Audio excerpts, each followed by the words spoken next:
talofa atu I le pa ia man mamalu o le tātou tunu o lo o mawhaiona maua mail whaapoponga o le tātou prokalama I le neva yaso o ta ua o le Outou Manuia o lo o tu sa atu le tātou whalefasalau I Long Beach, California, le United States of America o lo tau o ona o Misipouena Tagaloa o lo whaafoina le tātou whaapoponga I le nea fiafi.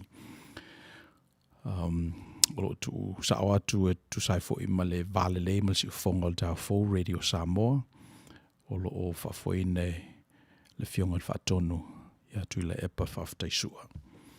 Ia, talofa, e pela na masani e le tātou malai I nei mo mua lava na se o tātou o ane I tuli vae whaleanganga o tātou mauli.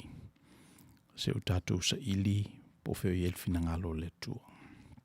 Ia on mea lea se tu mai alo wanganga ala o taita ina la tātou talo sanga I le nea fiafi, tātou wifu matalo I le tua. E ui lava ina vevesi le lolangi le li e. O le nei lava le mauti noa o lo ia I matou. E te lea tu una I matou. A te sau ia I matou I teimi I matou te vevesi ai. Si o mie I matou e le maliu maleoti. E le ngata I so tanga whaal tangata ua motusia ona malanga le maliu maleoti. A matou wa aia tu fo I le lalolangi ma mea sa whaia tangata. I whatu whatunga maa e umalava masoloia I lalo. Po afo ni fale matou te whaia o lo iai pe lava le ane e ati atu. Ma wha umatia fale matou te whaia. Al mea nā matou te o maia I lumo lawo fio I lea teimi ma lea teimi. A wai te sila fia I matou, na e whaia I matou I lo fōlinga pa ia. Ma lo whatontonu ina fo I le soifua ma le ola I matou uma I lo mate sau pa ia. A matou whapea na pa iatu le tūpao lo la e, na o le tūpao lava. Ona ia I matou leo le file mua e le mawhai e le poto na whamatalaina. Le nāla matou whanaunga le ali ie. Po whela vase mea o whaalongo lata pe mamao mai ai lau whanau. Meise I lato lo matou malama lama I lo matou tofi malanga ngana na e tuina I o matou tu ama matua. O te talo I ao ngā, upo lo ngutu, mawhauwhaunga lo loto. Ia o ngā le te pena ina o le nei whata manu e moli atua I malu I puenga I lau whanau mawhatia. Nei umai le mātou mawhutanga, ta apel tangata ia masinati. Ia o le inati sili o lo au whaatasi lawa fio mai mātou. Ia ta tōma lawa fio. I vaenga uma o le nei prokalama mal whaapoponga. Nei sanga vi ia I pelo suafa whaavavau. Ia whaifoi ma se au wala e tō e se nati mo lau whaingaru e ngā lulue. Le nāla mātou te talo le li ia latu le suafo Yesu Keriso lo mātou li imal whaola. Amen.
Da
tātou moli te le atu le whaaftai i le tātou o whaafonga mai le tātou mawhaifuina whaavanoina o tū teimi. Ia tu sa fo le tātou po kalama i le neiva yaso o te o le Outou Manuia. Vene avanoa e whaaftai atu fo i tātou sponsors ia i la tātou o loo sapsapaia le tātou po kalama. Second Samoan le Kalesia Long Beach o ngā lulue ai. Ua silia nei ma le luasfuruono tausanga o whaiwhewai. E whaftai atu fo ia Antimitas Cookies i Long Beach o i la tau i o loo so soni mai me fo i le teimi ma le teimi. I o loo mato nuti mea whatasi i nei Tagaloa Tulifau Foot and Ankle Center i Lakewood. Ia ma le tina ia Helen Alo ulunga ono malona ali o Salusi. Ia, ele ngata fo ina ia o talo sanga al tatu tunu olo o maua pe le teimi ma le teimi ele ngata i lungo le platform. Ia, fa pe fo ina langona i mato i nei. E pe lava le manatu o le tatu a inga le nei, e tasi le tatu o lunga. Ia, au se nei fo i mea.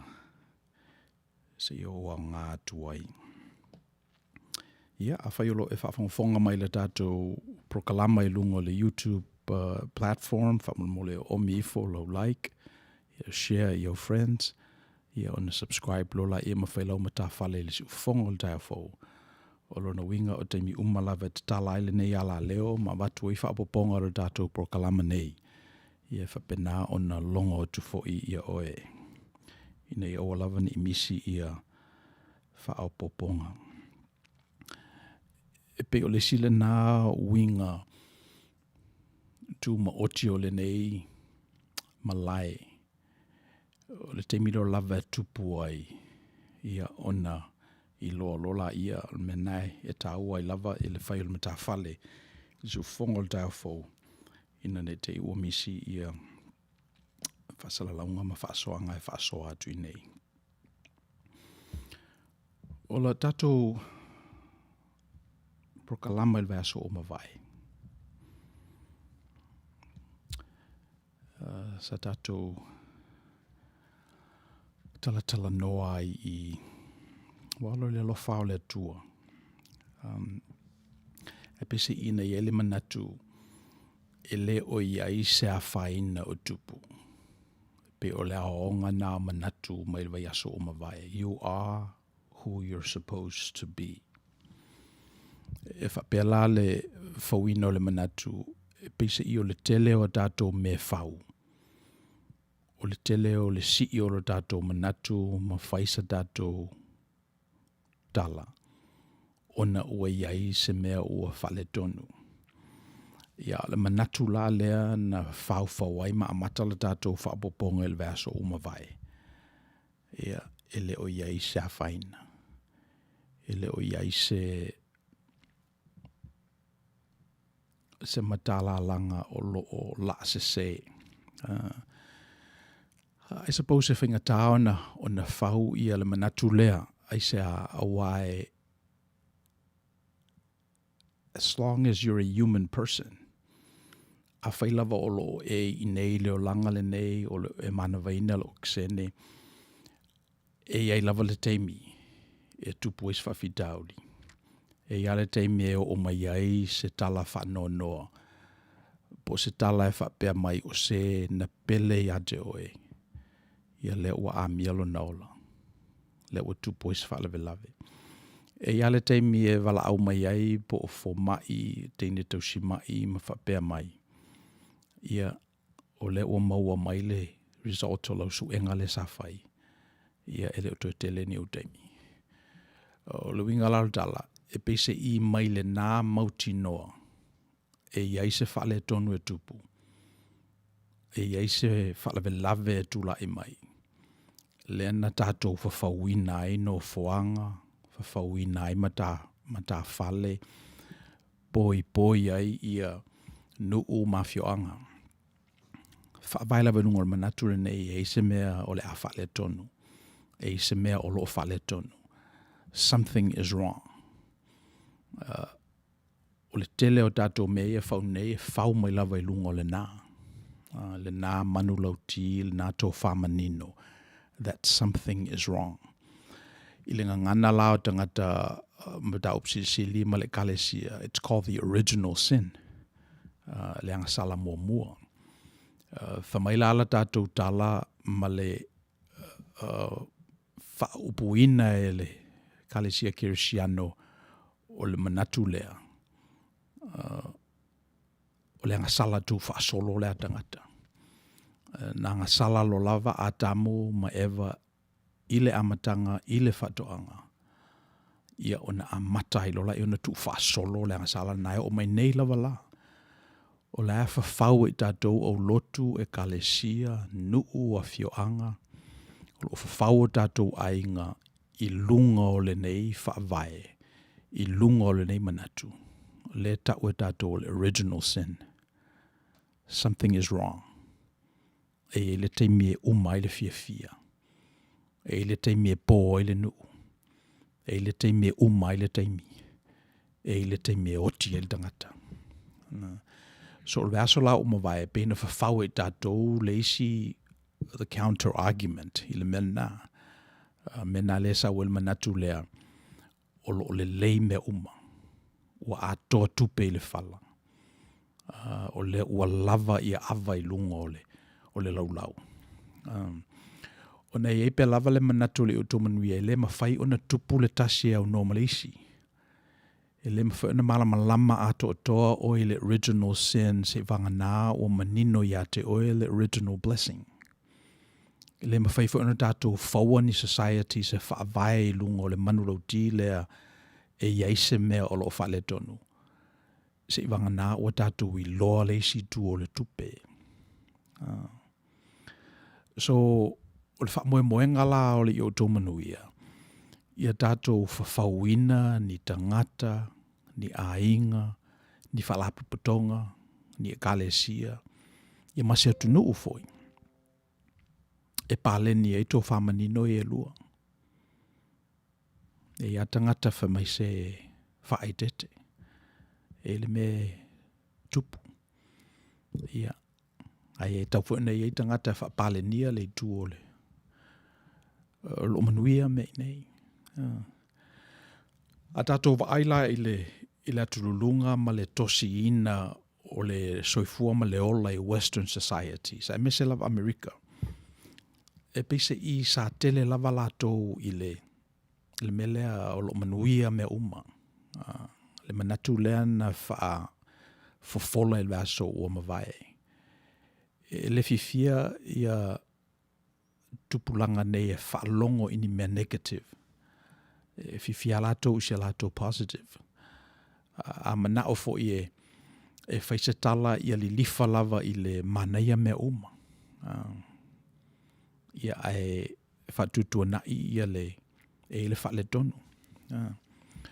So o le mea la o tupu mai ua alo i tūtasi ia le saa. Mena le o tula i mai e le mele ta o le fragility. Ua furu lele tangata. Ua ale fina ngalo. Ua le malolosi. Ia tupulanga te lavou. Aisea. Ona ua fia lava i le mewhengo fia lea. Fia i le susu mawango fia lea. Ia ua ngalo ia i lato. E iei fo i le leo ngao me ai a ano. E leo ngao me lololo. Tupu i le tino. Malosi ai iwi.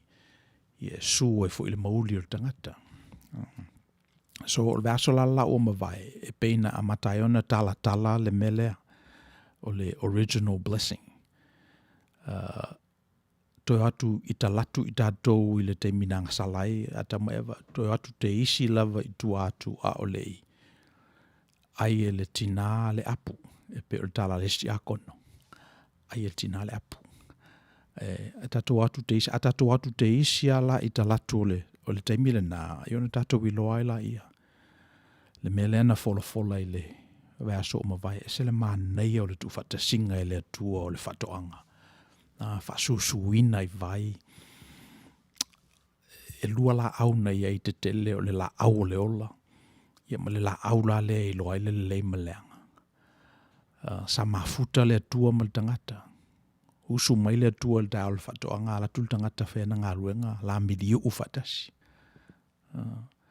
So, pe mena le sa tuli le vai aso o mawai.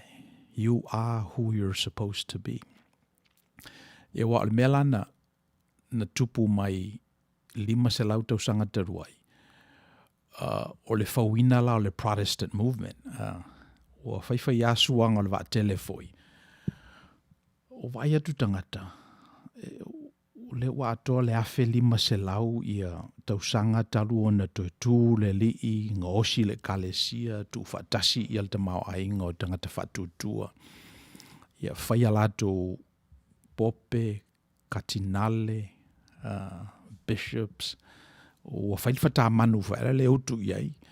Ia le fatutuanga o tangata ia me se fwoi alato resources ia tu e fio mai le li. Ia tupu rola ia o le au lotu ma le kalesia ma ua so swani fo il teknolosi. Whai le printing press tu lei me lola ia Martini Lutelu ia le manatu lea. E peia le mele le nā laina sau le li.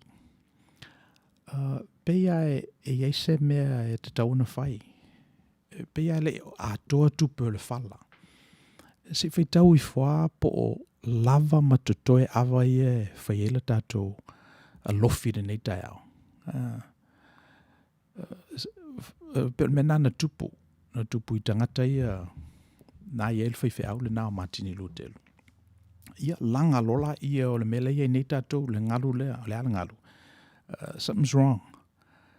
O na protest lola ia whai au mai lātou sāwa. Ia le tātou whatutuanga 5 se lau tau sanga taluai. Ia le la tāwa vai mai ele te leo lotu ia Kerisiano. Lotu lea Tahiti, Congregational Church, Methodisi, Anglican, Presbyterian. O te leo whatutuanga ina whanau mai. Ina ua, let's say, ina ua taia I tātou le povi aulo lea. Ina ua malepe le povi aulo lea sa tapu vaitasi e tangata Kerisiano. Ina ua ese whaailonga le tua. Ua whaali mai I tangata I le tupulanga me le tupulanga. Ina ua atilio na lata mai le tua. Ia I tātou nei lo le manawa o lo tātou manawai nei lola. Amata mai lola ina ia o na sui le alu le kalesia. Manatu foila I o tangata wa se whaitau tuspa ia. Po le ase tala mai al tuspa ia. E la le manatu le nafe mai e le o mai le toi tula I mai o le li se vanga nā ua filongia le lalolangi whapau I le tala lei. Manatu ina ia le manatu na. Whamain manatu e le vave o nā fio mai le li. E le to e fio mai le li se vanga nā ua so o le lalolangi au I le tala lei. Ia pick up lola I e tangata whaputonga, missionale I le atu Europa. Ia le manatu lea o whaitau I le tuspa ia. O na whamailo le o latou. Te taulan tātou e ave le tala le lei Samoa. I si tue le langi ro whapopau I tangata. A tonu e vave o nā fio mai le li. Ia mato I whafoi I tātou le mafutanga I le whatoanga I e tena pe o nei e le amatanga, the original blessing. Ia pe o le malosi nā ma le manatu nā sa tūle ia ngā luenga wha missionale. Whatutua fo I Societe, London Missionary Society. O la lato ngā luenga le nā o le talai o le talalei. O wha umi la le tala nā, fast forward. O nei e le manatu o le Outou Manuia. Ua te tau fo ina toi fo fola le whala. Awa ia tune ia I fo I le tulai mai o isi whatutuanga. Ua lato whaamatala atili le leia ia le pale whengai o le tua mal tangata. Ia e muli fo ia tātou deunga I le whatutuanga whakerisiano. So mela nā le o tupu nei. E le ngatalai le telefo I o whatutuanga. Ia o wae ui lava I whatutuanga e pe o apera amo lava lo tātou ta maa o le whatutua. Le ia the Abrahamic traditions. Le ia tātou kerisiano le antupunga mai a Yesu Keriso. Le ia le whanau a apera amo. The Judaism. Ia matangata ia Islam, le tupunga mai a Muhammad. Ia o tangata umai ia na whananau mai a Abramo. Abramo e luona tali te ua ngalo o le tama matuo i Samaeli. Le tupunga mai e tangata Islam. Ia ma le tama lono lua la o Isaako. Ia le tuli au bua tātou a Judeo-Christian. E le ngata lai le nā, whanau Abramo ia au tulai mai fo i isi whatuatuanga. O lo o lato utu ina le lei i le file mō, le pale whengai o le tangata e uma o na aso, whaita wina o na taimi, e whana o na manatu, ma le atua. So, o le mela nā leo lo i nei tātou, so, o le manatu pe ame le su e ini whangu pa o fōu, e utu i eile waina tua i talu fōu le o i nei. Ia le whala wafa apopo i le teknolosi. Teknolosi leo le internet. Le ua taita wholai le te leo o whatamanu fōi. Ia le whala phone e fōi la le mele o i nei le blockchain. Le o mawhai ei ona decentralize and build the intimacy to tonu o lea whatamanu, ma le whatamanu. So pe o suanga nā lwa tele ma teknolosi nā fōu ma le ngalu nā o lo whati nei o tātou tupulanga. E mawhai ona whao ngā i tātou le au kirisiano. I e tala i el talo le leia Jesu Kiriso. So ina ia whai ailfina ngalo le tua i le larangi, pe ona whai le langi. Ia mawhalau te le nai fo ilo na malo. So o tātou mta upula nai i le vai aso o mawai. Sa tātou whale ai ma tātou mawhawhau ai foi. Ia tu sai o le whaupoponga le vaso o mawai. O le tātou tātou pesele vavai foi ia on whaawau le tātou prokalama i lesi tu.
Tu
This is the story of my warrior people.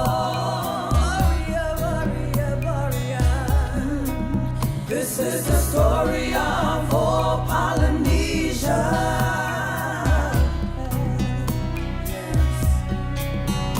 Where the warriors ruled and reigned, born as warriors and died as kings.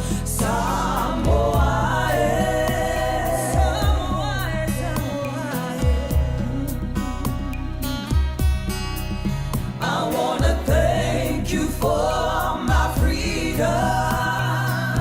Thank you, Lord, thank you, Lord. I give thanks for a certain destiny.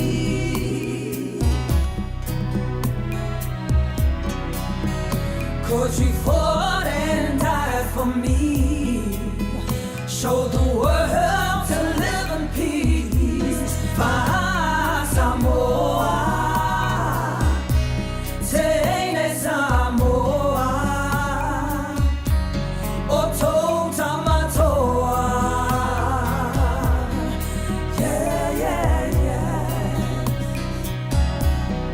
Tuiluna,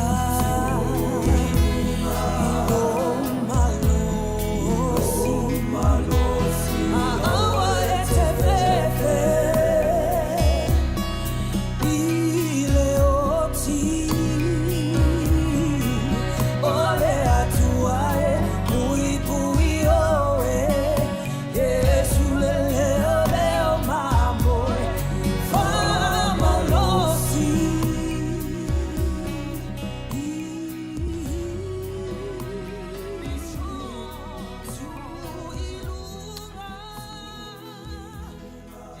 Ia whatalo whātu ia lato whatu aki mai lato la au whatalo whātu ia ohana matautia whatalo whātu fo ia Perkins Fia whatalo whātu fo ia Valo La Faele ia whapefoena whatalo whātu ia Puava Ale Whaisio Ale Fosio ia talofa lava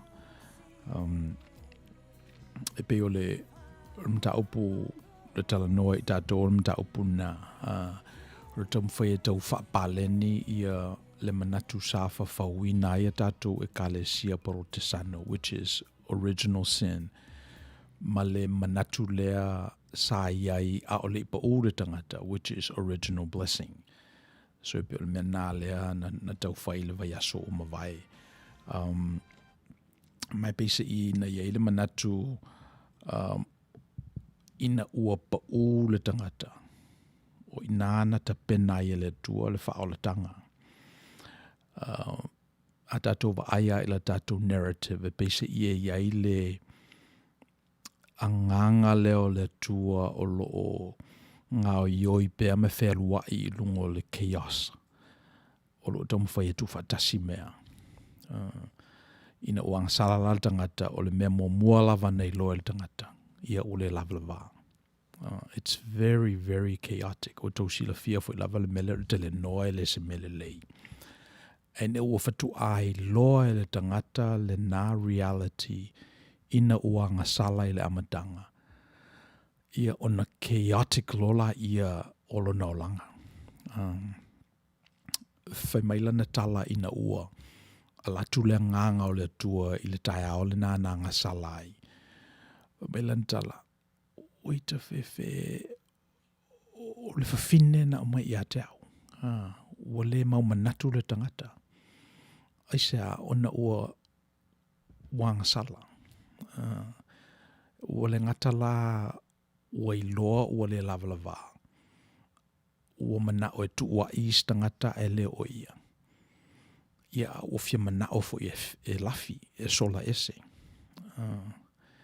So e pei o le winga le na o le tangata ina uanga sala.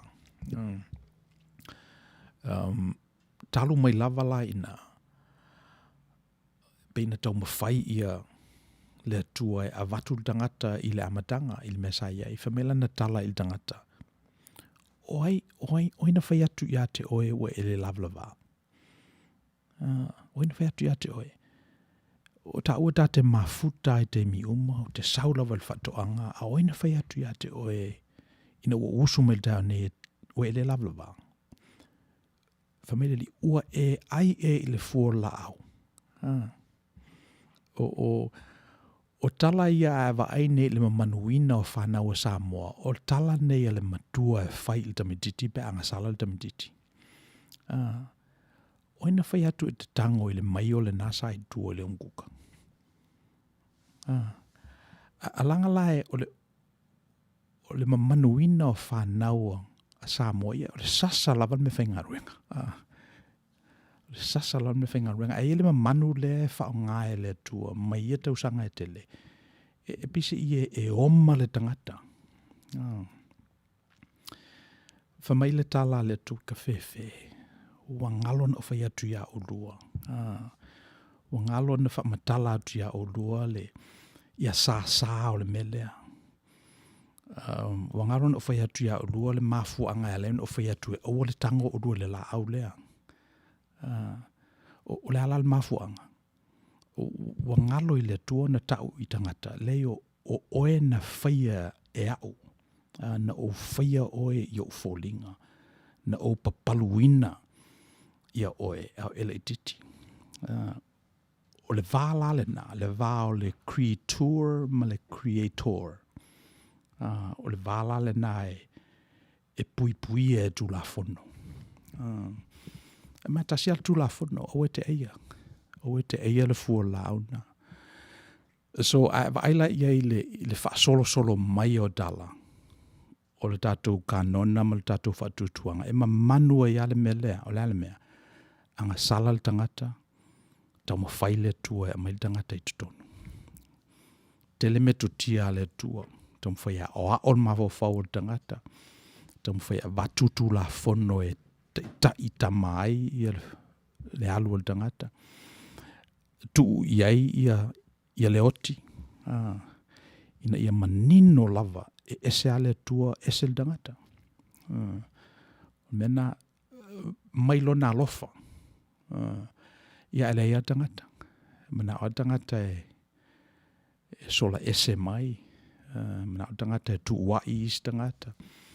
They never take responsibility. Awa aila i tupu ai o tamiti la iti a leile le melena. Ia safa. E safa, e le tupu. Te peia o le Peter Pan, len tatu tala noa e fu il vaso o mawai. The Peter Pan syndrome. Tangata fa ele le musu e matua. Ia na hang out la ia ma Wendy. Le ferry. Le ferry le matutua fo. Ia pe le ni tangata e mawhaiona whaua ni mea.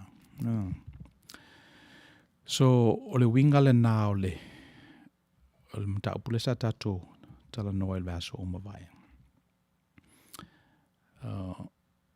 So, something's wrong, right? On the one hand, and then the other hand, things are what they ought to be. So there's the original sin on the one hand, and then on the other hand, there's original blessing. Whamailal tu lea li Outou Manuia. E te tau ona i loa el tangata ona whapale ni mena lua. A telefo ia original sin, ia o le mea. A telefo il original blessing, ia o le fo mea. E le tala ne masai nana o whamatala ina le tatu prokalama. O le tala ale toe ina matua ini tia na whaila na grandson. Whapea tala ale toe ina matua ini tia. Ilo na grandson. Te lo e lua luko nai tutonu ia te oe. O le luko le lei, ma le luko le anga. E wheta wa i ala le lei ma le anga i tonu ia te oe. Mena e le mawaini o manatu. Mena e te whina ngaloa i le mele lei e muli ane o e whaia le mele anga. Mena te whiwa ia alo mai i mele anga. Ia e maua ina oe le luko na. So, whamailo la i le tala le tamititi. Papa, o aila o luko ie e malo. Ia ona whamaila i le ina. O le luko e te whawhanga ina. O le luko na e malo. a e whawhangaina le luko a mio leanga, e whapenafu ina malo le leanga ia te oe. A e whawhangaina le luko le lei, e whapenafu ina malo le lei ia te oe. Ia na avela ia le tamititi le nei fautuanga mai lona grandpa. Ia mata ita iai ia lona soifua ma lona ola. But here's what happened. O le mea ua iloa le tamititi. E ta tau lava na whawhanga uma luko i e lua. E ta tawananga le lei uma i le lei ma le leanga. O le upgrade le ma le wisdom le na maua lava ia. Fau i lunga o le faa o le au mai ala na tua a.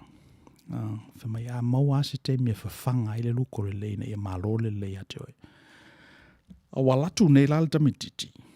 Ua wa ai le soifua ma le ola o lo iei. Ua whaalongo fwoi matuni i na le tātou prokalama o le Outou Manuia. O na ato o toa ai la ia o le o lo nei loa. E te tauna whawhanga o maluko i e lua. A whawhanga o mai e luko i e lua o na file mūla i o lo lato wainga. E le malo le lei at the expense o le leanga. E le malo fo i le leanga at the expense o le lei. Ia e no nofo fatasi. Ia ma whauro lato wainga le file mūle li. Whapenale mea o te tawana o ia i le tosi ina o le whatutua o tangata kirisiano. This is just my opinion. A tua tu inase i tanga i ai. Tusa fo il fautuanga le tua, ma le whao fawina o lo tangata ngalua e le nganga paia. Pe ule te tau ea o na whawhanga umaluko i e lua. Te tau ea tātou tanga i umai extremes e lua. Ina ia maua lava le file mō. Tau sau nei lava i saonga alo mātou ainga i le maliule o liki. Pe o le mea na o i loa. Pese i e o lo o whiwhina wai pe lava i ata itai o ainga, mamatai. E pe iei nai, let's say to whama nino tuai, mani nai lo tuai, e le ima whai an examine. E le ima whai nase i toi tilo tilo, pe ai se aifa pe ai. Heo no whalama, lingi au lo i mata, ina o wa ai atu. O me whaingaru e ngā tuai ai e wha o ngā foi. O na o mo oile i se temi i pele upgrade ai la tātou talanoanga. Ina ia oa ne i alu le e neti e tu leia i na manatu tuai ia. Ia ai alu fo i seisi e neti e whaolu fale na i manatu fou ia. Ia o le lau te nofo i te tono sa wha inga o le whaiwheau o le kalesia. Mai pese i o le vailava o lo o au iei. O te fia i loa lava le fina ngalo le atua. A o i loa le fina ngalo le atua o na whano le o lo tangata i tutono. O na mawhaila e o na tupu mai se mea fau.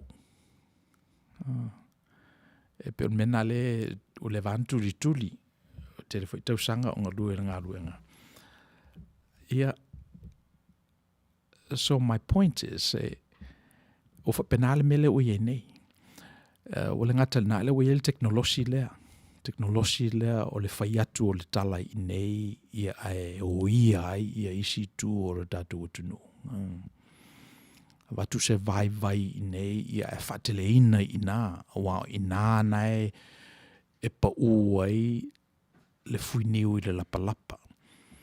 Se i ofo i stemi tatu te nuti mea whatasia i o na watu la i o se vai fo i ma tatu nutia whatasia. So me la nao e wha au popo i la tātou wholosanga mai le vai aso o mawai. Ia e pe lau tua lava i le alofa. O le mena. Ia o le aso la o mawai na tātou tala noa i le tala ia Iona. Tatu tala noa le tala ia iona. Ia wae o lesi lea polo te sano sole maho i lava le tangata leo iona. O lesi lea tangata operate mai lava something's wrong. Talu wai ona o le mele nasa operate mai e iona. Yeah, something's always wrong. Tangata ni never. Ele tangata le lei. Mai mau i e launga. Mai mau upu. Sola fo la ia lui ta se le va. Tupu ele fa la velave a fatia ila la tu finga malanga. Something's always wrong. Ina faila e o le vili tu le vili a iona. It's no surprise. Ia familiar vanga ia la tongi o le sami. Ia na le lafo lava le sami. Fio lolo. Ia la tu for sami a follow le ia. Tolu aso o fia aia iona le manavori. Something's always wrong. Ia so i fuama le olo perfetta lea. Ia o fanga tua ma le tua i ua ina relent. Ia iona fama ia o le malo oe. Le la walu e tau le. Leanga sala ni neva ma fai ia salamo. Ia na latu foi la ia e latu e tolu la asanga e sa vali ai le nuu ni neva o na opo lea ia na altasiala na la asanga. Ele i uma ona tala i le tala. I say alanga something's wrong. Ia te ua salamo ia tangata ni neva. Salamo fo ile tua ma relent le tua o le mala na tua o ia ni neva. Ia fa mai fo la i o iona sole. Na ufa ia tua sole. Na ufa ia tua ia le afa mai ia o le tua Hamiltonu. Ia le walu tau i o le lato wanga sala. Ia na ua suilo finangalo. O ani me fa pena na fai. Tingala mo na sa o finangalo le tua. Wa le tua ia sa o alo na finangalo. E feito o tasia ia na fai unga. E su ia ia lo na finangalo. Ia su i fu finangalo le tua ia la mau ai ona le metuai. Something's always wrong. Ia na foi la ia nofo i lalo le la. Lalo le ratami.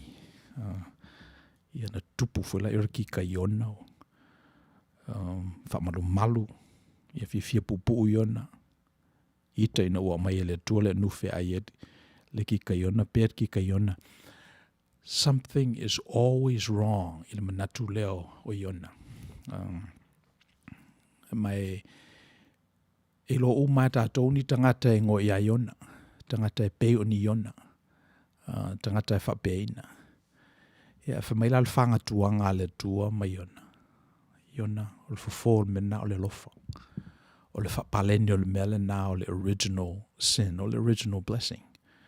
Si tu e manatu i le lofa o le tua i tangata e le ngata i tangata. Ia lofa i manu. Le sile mea o iloa. E pia whengo fio na lofa i mea ola sole nei lo le lofa i tangata. Mena le utupu nei.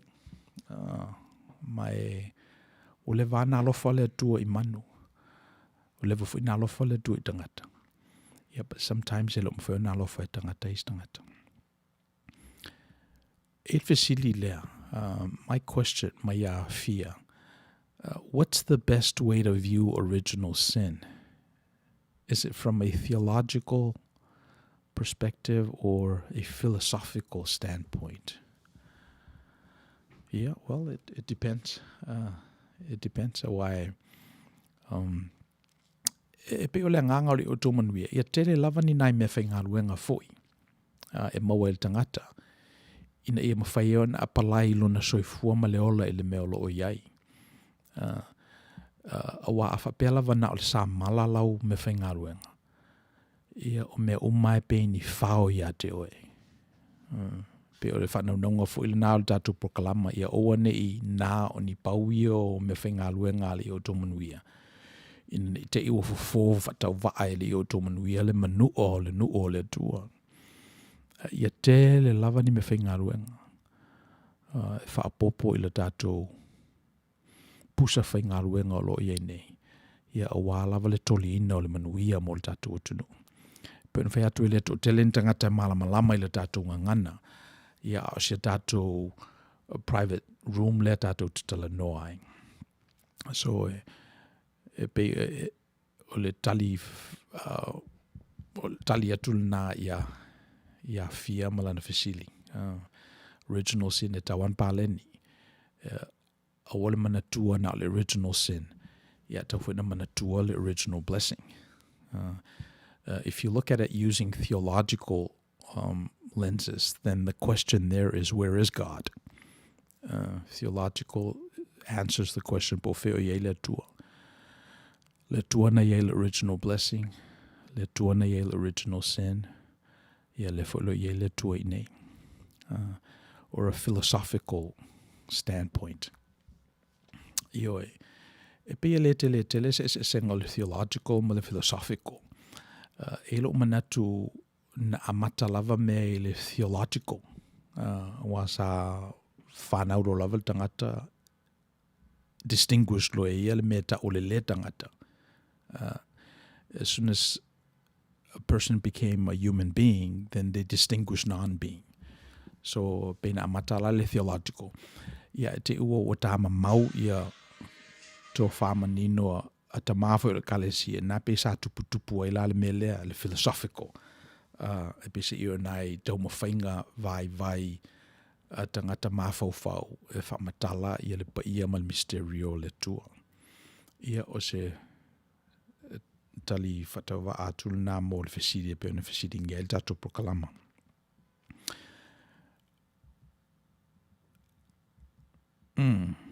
Ia tala ia Iona.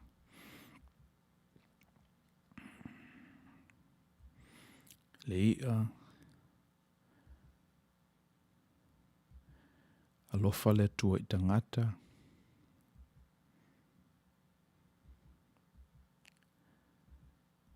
Ia, e pe ole manatua ao le na. Manatua ao le na. E pe ia ole lei ia tātou i le mawhauwhaunga lea something's wrong. Te taula na whapaleni ma ave ia i le mawhauwhaunga le nei, you know, things are good. Things are going normal.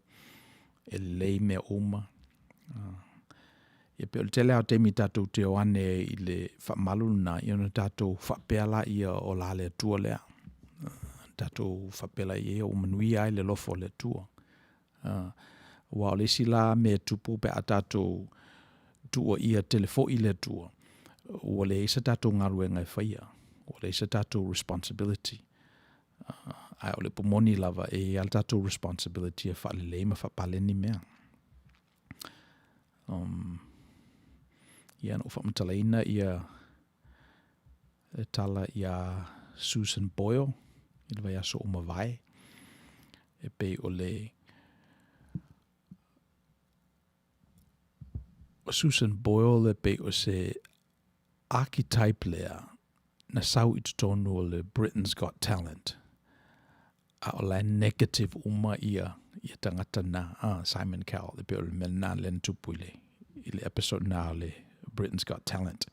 Wa sau nei la le tangata le nei e matua whatau waa lava i le wa aia tangata ia whapena fo i le audience e iai ese mele lei e tupu mai i Nazareth. E ese mele lei e tupu mai le nei whawhine o alata i le 5 tausanga. Ia te o pese Susan. Ia ona tali tonu oila i o tangata. E lisi mea e sili atu nei lole i lo al tangata. So e peon mena le sa tatu mau me mea so mawai. Ia. 2 years of apopo. E peon mena sa talu e tatou.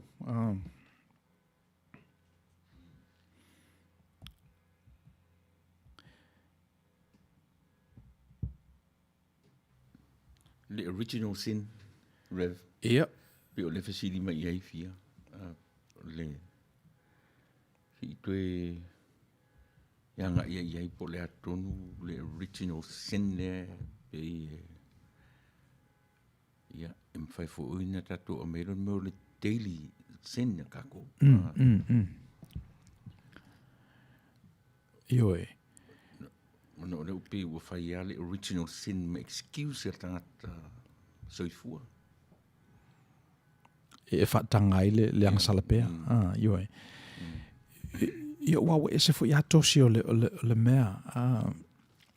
So the original sin na o lang sala na atamu ma eva ila matanga. Leo lo tu fa solo lava. Leo na otil dangata. A o tu atula sa le original blessing. So te le lai na ngalo ya dato le original blessing. Ma wei fo ia la tangata theologians o mafo fau le mena. Matthew Fox le ngo le si tangata. Whamaiaia le o tangata le lei. Tangata na manuia e la amatanga. Ia, mea na e tupu e tawan whapaleni. E langa le ato toa le lei te fo il tangata. Tawan whawhanga le luko leanga, whawhanga ma le luko le lei. Ia warfi le mua ainga. Watasi le meta ua, Reb. Ia, fua mea a inga sa moa. Atu i teimile nei o tusipa ia. Ia, mata o tusipa ia. E le ma vai mea ia rua. O le anga sala e a fifi mai tutonu o whaamanuianga e sau tutonu o le rua i anga sala. E o mai whaatasi a le whaasalaina o tangata. A e sau e me whaamanuianga. E whanau mai le tama na te tui momo. E ui a i kene se tolu. Mai whaatasi a e pifana le o langa o tātou i asu whaiso. E o oro i tātou whaia se meleanga. O no tātou manatua le ala tu maua e tātou i mea whare tonu i tātou. E a fua mai nā blessings. Manuia. E te ai o mata maleafu, e te ai o mea ai maleafu o mata. I le manatu lava la tangata sole. What a curse. Ai sau i tua mai.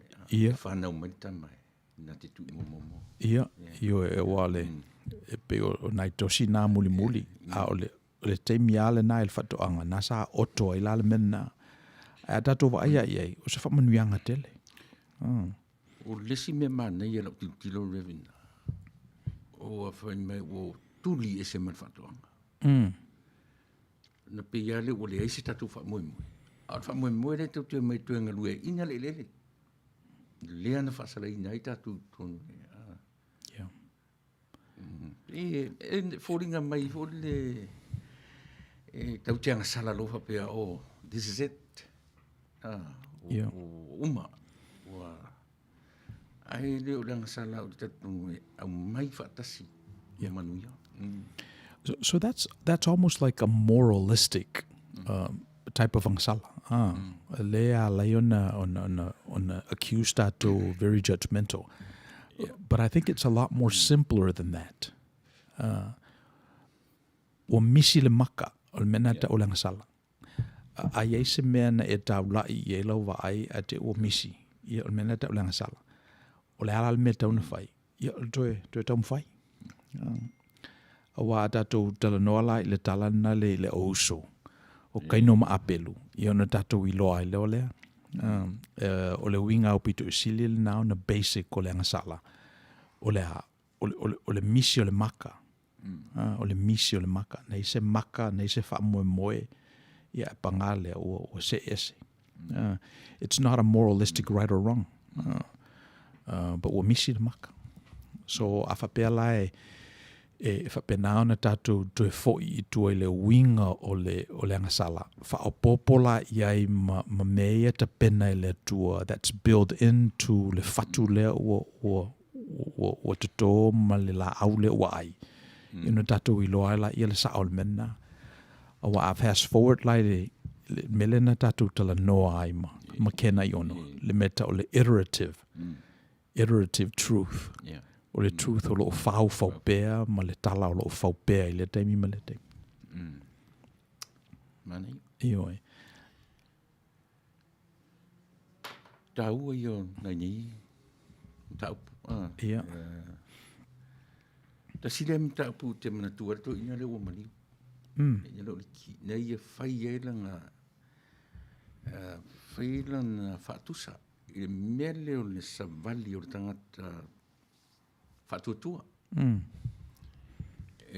A maila tu ina le meo le straight line. E iailo na amatanga e tini ia Yesu. e fa pena fa mala tu ina o leo langa o e ma tanga ta u ta keusiano o tari tonu de ola fa Yesu e te sa vali le leina lea e te pa u tofu i au tafa e te tofu i au tafa e te e po i fore aso ua e tofu fa fia e le o le tofu la ni meta ua a o le loa na tu e fo i le leina ta sini na ta uporto ina le le fanya ngalo ya ta o le soifua ma le ola le tau te ola ta tu te sa vali le leina sa a o le leina sa o le o ni manatu se si tau te tau a le tini o sa o ar sa vali nei me nai manai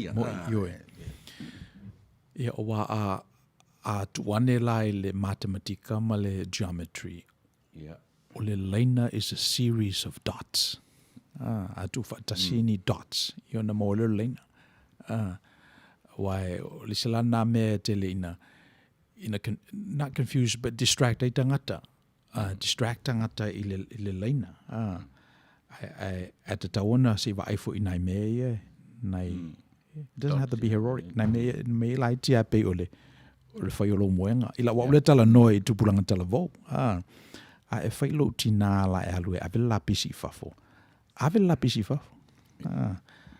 na fai e ala i o le mena amata ina ya amatua lo lalta mititi i o na taula i lo le ola na vai i le tua moron finanga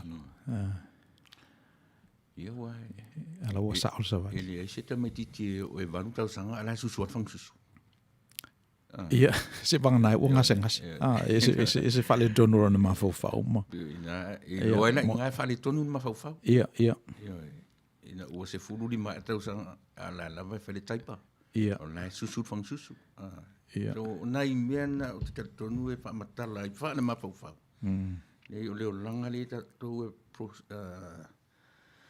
e develop ioen on le trajectory level o metetele ia ta i lima se lautou sanga ta iafe se lautou sanga e be fa penale ma mena o te manatu o tauna o il tatou fatutua le o lima se lautou sanga o tatou fau fa protesano le faingole o le tala le pe o le tau e ona si i lunga ia la tatou tosi evolve tatou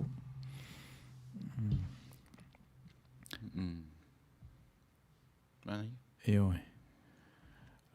o fa no nga lava ia tangia folingo le tua wa fa mai la afa pe faia le fina ngalo le tua i le lalolangi e pe ona faia le langi ia o taula talata tatou le paradiso e pe ona ia la matanga so o tatou manino le leitu la fono ia ele ngata fo na o tatou tau sami le si la au le na lua i la au le fatoanga o le la au le ola la au le ola Malisi me Reverend le na ta wele am tanga le fesilia le tua soli o feo i o eli atam a ta tu no fom fa matala ele i loa a fai o le tua na te sila fia me a le fesilia le piforinga me le loa le tua le me le tu atam a ele o le mea le na i do le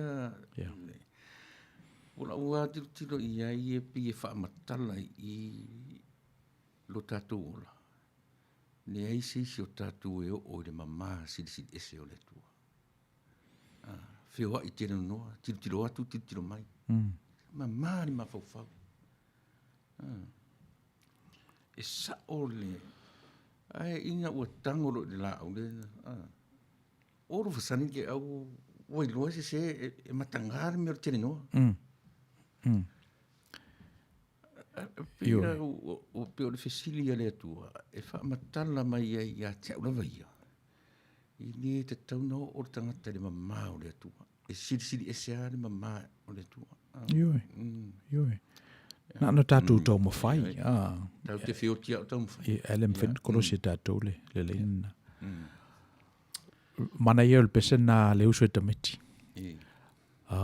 ta muma eva a mio leanga tulia o lua mai le whaatoanga talu oe eva. O le silalana mea o te o la ufailana i le pesela tatou. Langa le ua tua i momua eva. Io ua e aifua lau. So pele taunto e sual na pese pero winga na lau tala. Tauna upgrade la tatou pese na. Ya po fea fu i fatu pese o le tunu u se tu le mai e le nei teimi.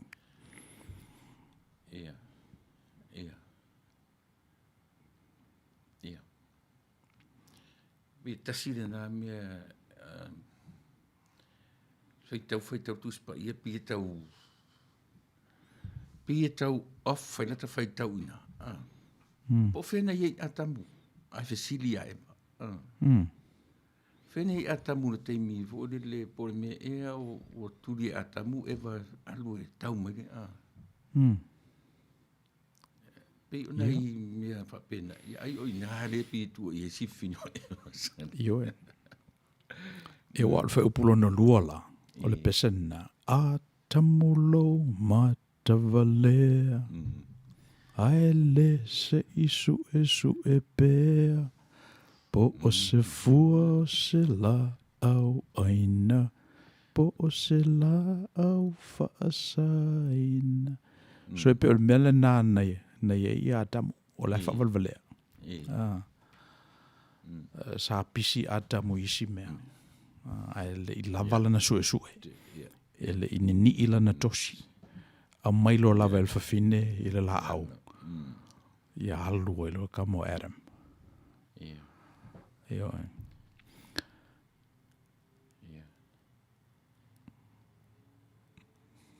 Ia. Le fa mai puava o val mata moyo atamu. Io e. Ia te mana tua e lau unga na whai le tau sanga le te. Na lava ia lau sa i linga le mele. Ia matango fie. Se prang whai tu e mai lau mawhau tua po le ale. An mana ia nei mea pe a sa ili leina, vai leina.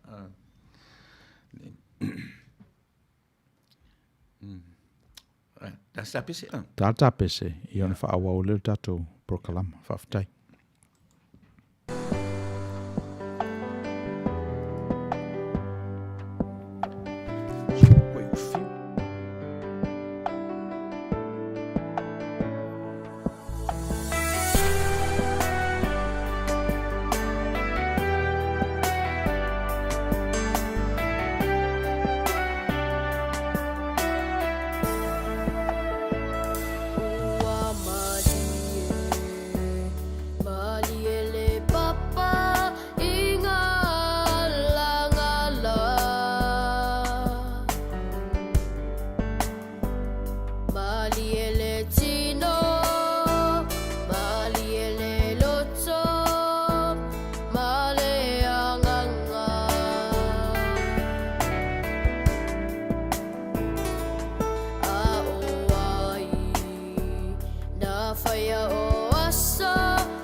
pe ole foi upu muli la vol tusia iona.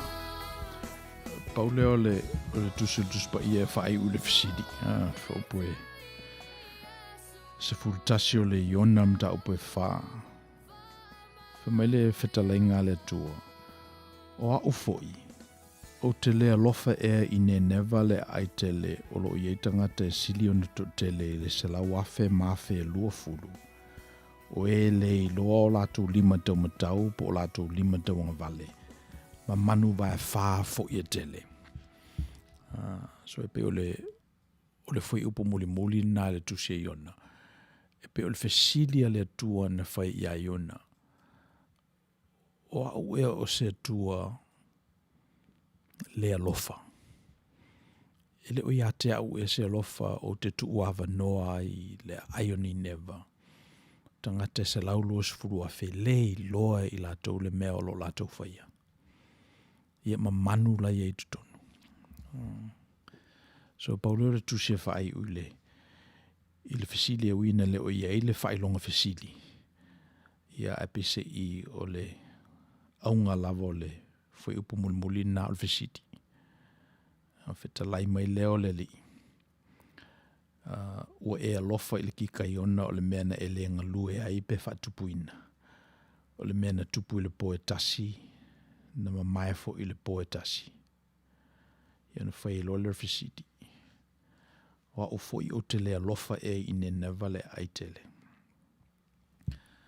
So o le iunga na o le tala i aiona, o le vala au e le tua o le tangata, ia e pangale o le tangata o lo o fau i lunga o manatu matua whamanino ia.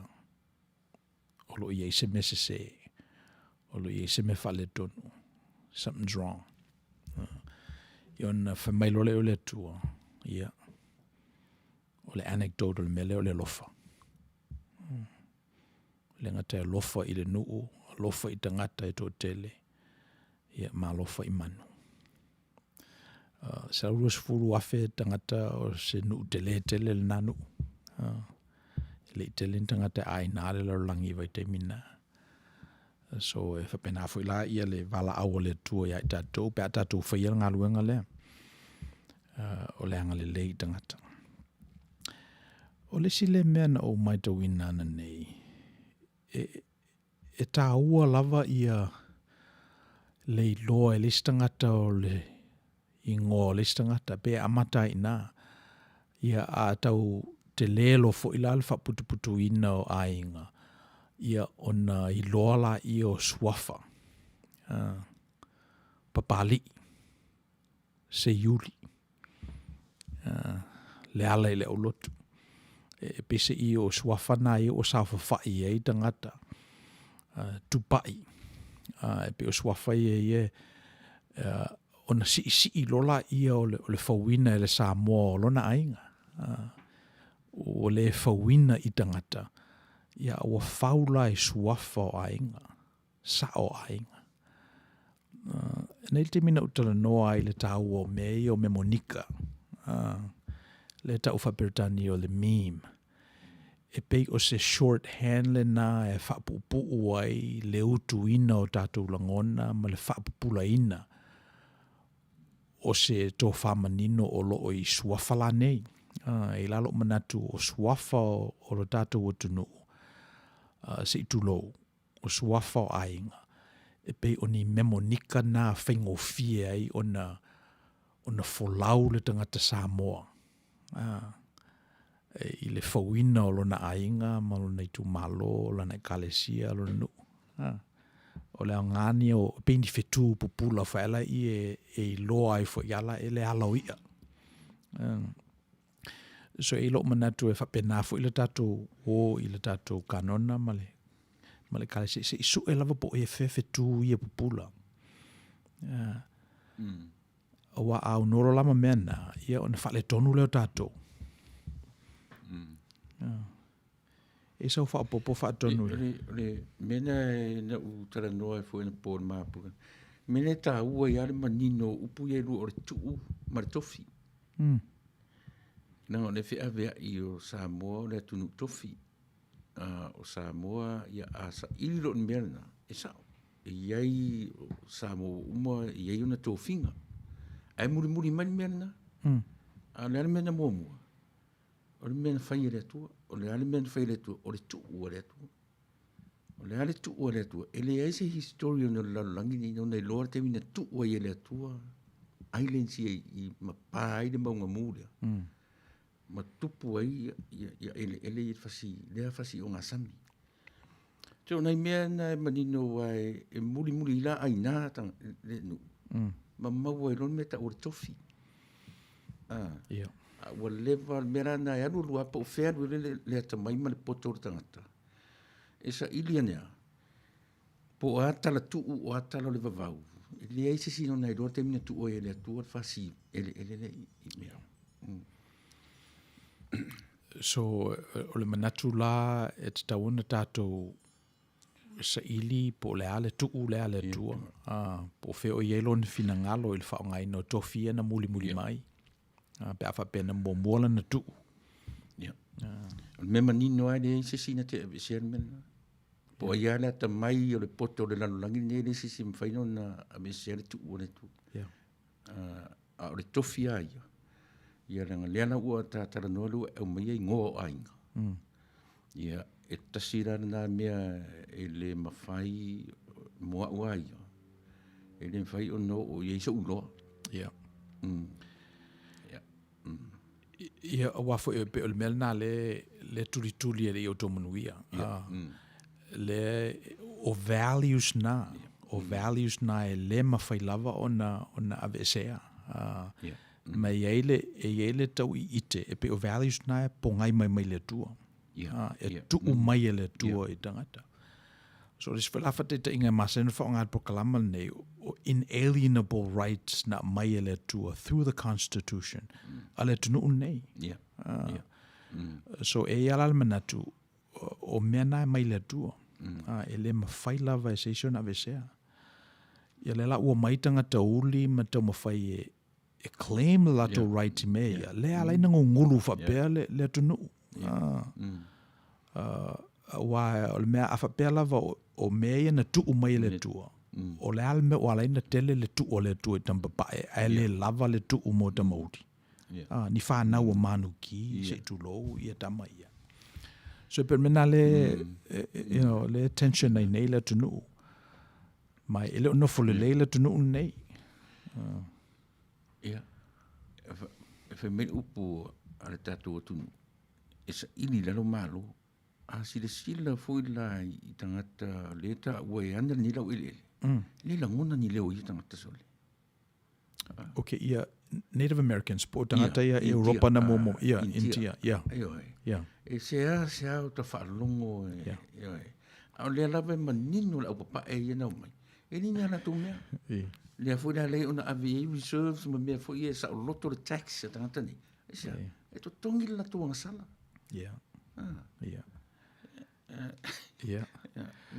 so o le relevant question la mo tato fela tu ai tato pe tato ia muri mai tato mai wo umana faile papa falawa ta mai ele mo ni tato fast food e kamani asini yo asa tu fa me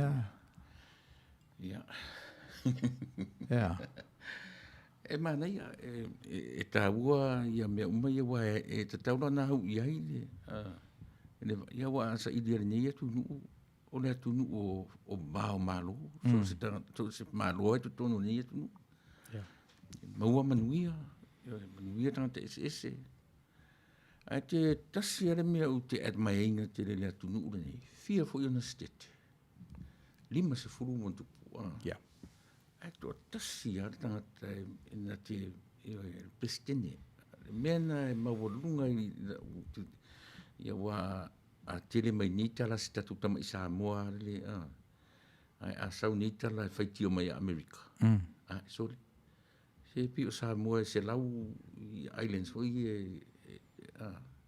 ai le te tenta ngai o la une tilo i le tua soifua na faia tatu faia Samoa faia me ia tunu uma lala uma ona tu tamanga ta sinara na upu taua Ne ia se whaafia poto le se si mpainona. Ona ia suia, le ngaluenga tu matamanga le tu. Yeah. So e pe o le mena, o le experiment le na. I la tilo iai. E pe pau ale o le tunu u e mawhaiona e Filipina ia le Palestine. Se tu lo foi. O le Filipi le se e whatanga i lungo le tion wha ngā Filipi. Pau ale o le tunu e mawhaiona Filipi i ona taita. Filipi e Filiki.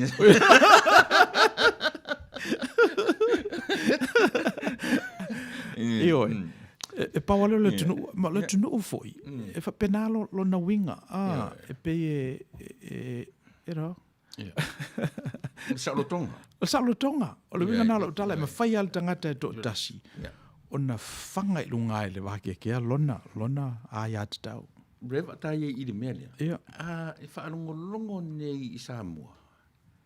Ai au mai la fonga tangata pi fai tio mai Amerika fa mai lea. Pa wala se utala e whaiana utali i mea. Se langa le tunu e te lero na sautonga. E pule le tangata i lana me whai le sau se leo tu ma se whana whatontonu o me whai. Ia. O le se sengan, ai whai mai se anaua ave se iolo tangata. Tau ke le i lor fina ngalo le tu. Nobody knows God's will. Yeah. Io sa o tonga o tangata ia wa atato wo ala i amatanga ia e tena. E le manatu o le faile na le atua. Wa faule tangata fa pe ia lona sa o tonga e mawhai au na Filipina le atua. O le atua manos. Ala wa ave i le whatananga ma le sa o tonga e mawhai au tangata so le ali o na Filipi le atua. So e la lau tali il mena. Ai sa ana fau fa pe i le atua tangata. Ona o lona alofa. E le sa roto lo tangata. Ia. Ne se ro foi ai. E le papau e le whaingofia ta pula te tano i. Ia ranga le lau ta whangai nga ngana. Ia whaita wina me whaita ua tangata. A tare o i mea. E le mwhaiwalanga manino le mea. Ia. Wa le tala lava le whaitio i nei Amerika lolangi. Whana le masina numero tangata whioti. Numero. Ai sila i ai o sunga whia. Wa umai tangata i tono Amerika. Le ai. Langa fui ave sea ai whana upea le protection. E whioti atu ai whana na upea. E le mwhani whioti ai le whana unisi. Ia. Ta sila na me tono o ilewa ai. Ai a whaitio mani le laulangi. Whaitio mai. I nga whaitio mai. Ia rusia masaina tusa mai ni. Ai a whaitio mai si tatuta mai Samoa le Samoa. So. Ja, ia na on whait whapena. Yeah. Let's see. Famaiia Tillis Swalger. The story of Adam and Eve is so deep, not just literally, but spiritually, of course. The more we explore it, the more it reveals. I heard a sermon from a rabbi who thinks that before God created, he had a plan. He said God already created the angels who worships him all the time, but is that freedom? So he created man and given the will, free will, freedom of choice to choose a relationship with him or not. Very interesting point. Yeah, that's true. And the reason why God did that is because of God's love, God's eternal love for creature. I tonu fo I tonu fo I sa wan mele ta ole ia ta tau. E a fua mai I le me upu lea o le right, human right. Leanga o lea lai au mai le la fonga. O le right, o le ia, o le mea wha palangi. Le lava e manino. Le ai o le human right, o le mea wha lea tua. O le wha matara le kenese. E a fua mai I le wha toanga. Yeah. Yeah, wai manino la ia ta dole tu to matau le argument le na. Yeah. E oro lava le taimi e restricta I tātou ia te tau o istangata. E mese a categories te tele ia. African American, Hispanics, Native American, Alaskan Natives. Mesa categories te tele na. Manino ala ia ta do tonu include uma tangata le tu tau matau. Ma lo tau mawhai pela wa iei.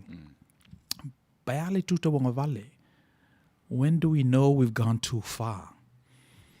Awa tato wa aia le ngalu le nao le LGBTQ. O na wa wha popo isi wa weli ma isi mata itusi le group le na. So when do we allow so much diversity that it fails on itself? Pe le tuta wang vale na, ia ma le tuta matau le na pe maninoa. We kind of know. Ilo le lea tatou o le o te tauana to e whaise tala I tangata ulia. Ia tosi nini ia. When do we allow too much? Where we're frank mad it. O le mwhaiona to e mawal tatou community. O vai le malo Amerika. Because o mela na whaitete ai. Whaiwhai a le ai a te tau o le tangata. Ia ai o tieru tatou nuu. A whaina ru tatou ainga. Ma lepe ru tatou kalesia. Ia le ala lona o le mena. Fu ie iare upu le tau te whaia me uma mele ata o le atua. Le ata mai wha le atua e whai e sa utonga o tangata. Yeah. Ia ira mele tau o le ngata o le whapalpale. A le mea o le a fo I whautauta. Tau te whaia mea uma. Tau te whaia le sa utonga ma le whautauta te tau. Whautauta le lei. O na tonu ena ia le o le sa utonga. Ai le whapeo a whai atua le sa utonga o tangata e whai atua o le mea. Yeah. E wa mela na tau ai le third part leo le tatou pokalama. E te tau on a land a tatou pito filo I le siso mangalo I le tangata. E te leo tatou manatu, tatou aikia. Ia a whapele make sense I le mena te iai. E le manatu e le taun whaonga. E le manatu le taun whaonga. Ia. E manaia, e ar tatunga e so se aikia lava or whatever method if provide that you have to put into action. You have to put into practice. Tau te loai le sa o mea o ai afa pena o ni tatou mafaufau ma mafaufau I le fatinoina. O le fail tatou. Le mwhai fōra ona tūra mise. Tau te whewhewhe lo le failure. Le mwhai fōra na success I me tau te whaia. Le o whora le tangata. Le mea o le succeed. Pe a le tau te ui mo le fail. Ona whaka a succeed ene o tatou mulumiane. A mera le tūra I me te mini. Te ia o fail. Ai le try. Ele kam whaia, ke ua fail le mafaufau. Ai li whatau ina le plan le ua. Ele executinga le plan o uma o na whatautu. E wa le te mea lai mana ia ele tau mawhai o mea. O te mea o tala vau tangata. Te matuina pēr tala lo te maan wha mai au. E ovalo e mal fase furu, amatau na suilo malosi. So e pe o tangata la tau na whai ele tātou tala. O tupulanga le a lua mata ma lato. The mid-20s, late 20s, early 30s. E pe o ina te tau na whai ele me le fight sa tonga. Let's try new things. Fail. Fail fast and fail often. In em whai ona tupu se me fo. Yeah. Let's take another break here on for folatula I o tatou whaapoponga mo neva yaso.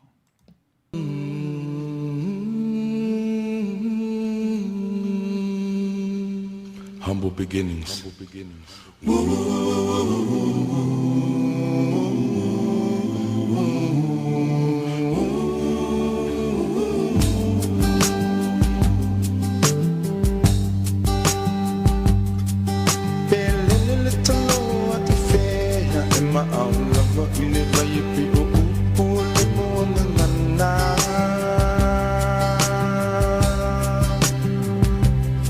Sa ilong ete mo ilo fala pe malu ete mo e mafana fana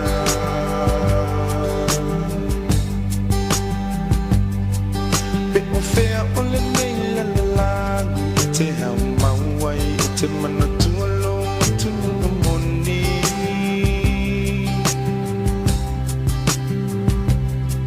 se ilunga ete toi fo I mai ile lau ele na fo I mai ele tu fai mo tofi Samoa Maupo o mai Ia ke play o le toloa Belele ke fe ai ma au lupa ile vai Samoa Maupo o mai Ia ke pei o le toloa Belele ke fe ai ma au lupa ile vai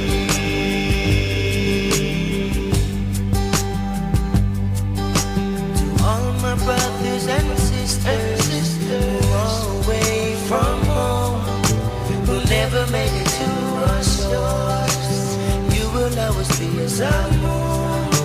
The skin on you doesn't matter, or the languages that you speak, you will always be Samoan.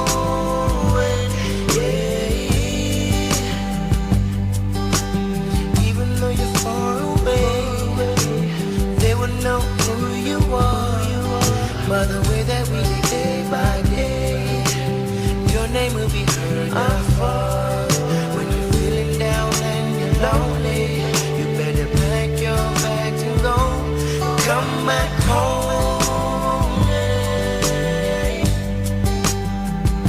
Samoa let us come together no matter where you are Samoa will always be your home forever Samoa let us come together no matter where you are Samoa will always be your home forever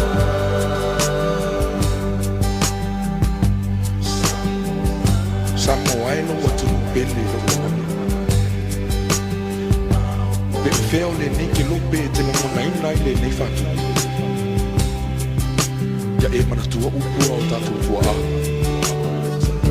Se fai mai e lo le tamale I lana tu O lana savan Malana tau tau Ia le fatua o ia lo fai so se tangata Ia aua ne tan mia lau faalo ala Ile suma lio leo leo langa le ni Ma ia mana tua Ia faa mua le tua I leo matato te fai Awa pe e te le tue fo I mai I olo fanua lana lau au Ia aua ne ngalo O oe o le Samoa moni Samoa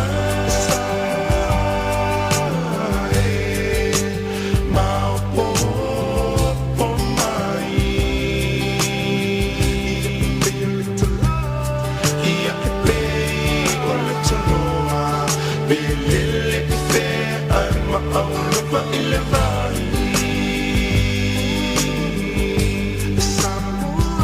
Samoa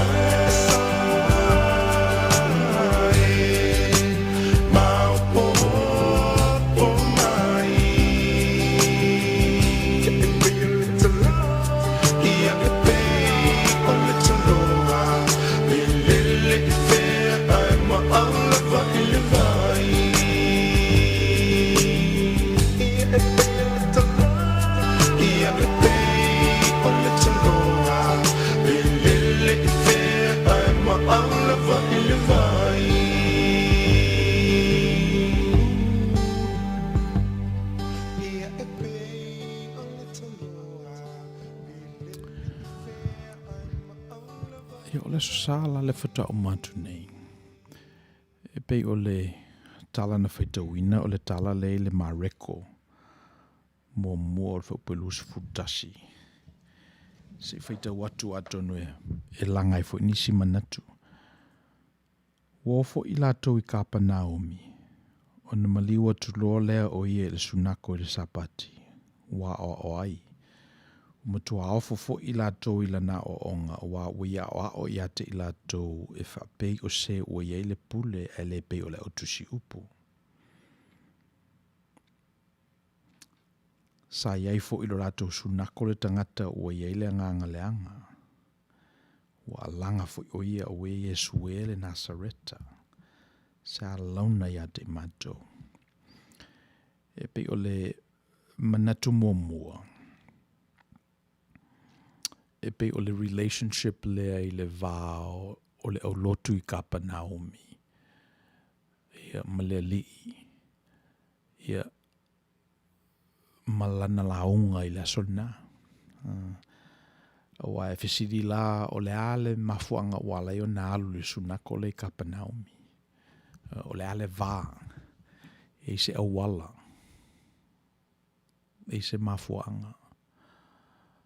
Ia su e mai e ala ia i o le tali. O le nuu leo Peteru. Le so o matua lea. O le nuu leo Peteru. Whamela o i leisi tu o wala o le fale o le tina o Peteru ma latu a ingolo i le sunako lea. Au no fo mafau i le mafuanga e ala i ona tu lai i se whaiwhi au launga i lo matou fo i pule laa. I lo manatu e le na matou fo i. E ala ona maua le avanoa, ona o whaia, ona o le vā, ona i elfisota inga. E whapena fo i le tala lea ma le moli maua mareko. O il sapati, kapa Naomi, ona uru fale leo le li. Ia, ona o leo le li. O le mela o tupu, whalongo tu tangata i lea o ngale li i malana fola sanga, mana upu, e ofo lato o wae pe e se le whailaunga le e se le whailaunga e pe ona masani ona lato whalongo ai o na whairo leo fisidi o le ale e se senga o le tali o rapi mua atu i le li e whamea lato i mea i le tuanai whamai mose e whapea ma whapea mai elia whapea ma whapea. Ia, o le fola le li, e pese i e sausao a mai ina. E sausao mai se mafua anga, mai se malusi anga e se mai nei lol tuanai. Mena sa ofo i tangata. Ofo i lato i lana o onga o ia te i lato e pese o ia i le pule. E le peo le autusi upu. E peo le senga leo le tangata e tele ia theory. E ma le tangata e le lifa ia practical. E peo le senga nao le tangata whaitautusi. Ia ma le tangata e incorporate ia le wisdom o lo o i tusi. I lona fo i tangata whaingaruenga. O whalongo i la tangata kapa Naomi i le mea fōlea. O na ofo i leo lato. Ia tatou malama la i le soifuafu ma le olo le li. O na tatou i loa i la ia le tuenga launga sa launga i kapa Naomi. O outou whalongo fe mai o le mata i le mata. E sui le nifo i le nifo. A uta whaiatua uia i ate outou. A pō mailo o lafau. Ia ilisi a lafau.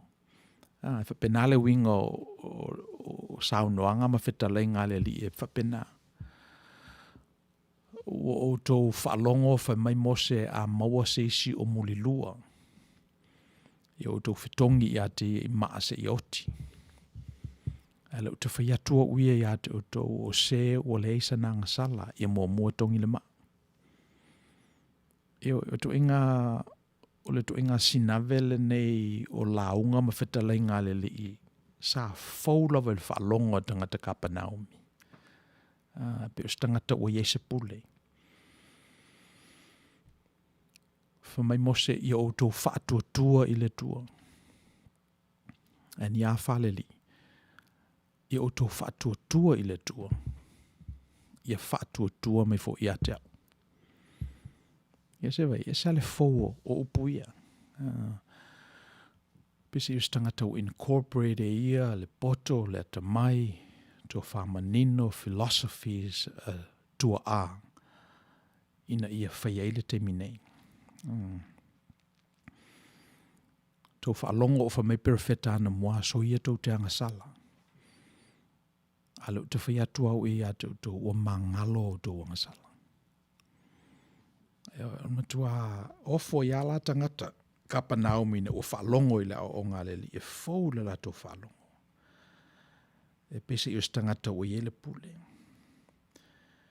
Ia, ona ola i le aso le na, sapati. Whamai sa iele tangata o iele anga, anga le anga. Atonu e le mwhewon tātou whapeo stangata whaelele pe o nei ia mental cases i o tātou wha i tupulanga. A stangata e masani o na alu i sunako i Kapa Naomi, a member of the community. A ia stangata fo i e whailana monotanga i nā regular person. A ina ua whaalongo i le talutalu fōu lea. Ia ona langa lo la i o manatu nei. We Yesu le Nasareta se a launa ia te mato. We e maliu mai ia i whano ia i mato. We o i loa oil pa ia oil le tua. E whapele winga o tangata. Pe alato maua se me fōu. Lato whaalongo i le whetalai fōu mai o le tua. Pe e la lato pati. E la lato talifeitau. E la lato sula. E sula inai tonga fōuia. Pero me la nasa tupu. Tangata na ele anga leanga. Ia na wao tu leo Yesu ia te o whapea tu ina whaalolongo ia. Mai alu i whafo na ia te ia. Ia na whatawhiti leo leanga ia te ia. Wa langa fo i malelo tele o na alu leo o iei whafo na ia te ia. E pe o lesi leo winga o le tangata o iei le pule. E usi ustai nganga leanga ia te ia. E whai atula na tala o na tutupu leo mea. A whaisuna manatu o na tau wheturi la ia o anganga. O le tangata o iei ia. Ia le pule. Ia ona tau whai ofo i leo i lato uma. Whesiri le tasi. Pe se ale nei. Se afo i le nei a o onga fōu. Wa o pule o ia i anganga leanga ma whetala i atu iai. Ona lato whaalongo lava le i ate ia. Ia e pe ole mele nasa talanoina i la saa. E pe e iai le winga lea o Keriso e langa e ia manatu fōu, manatu le lei, manatu e lei, manatu ina mo mua il tangata. Ia manui aile nu. So e peila o la utala na whamatala.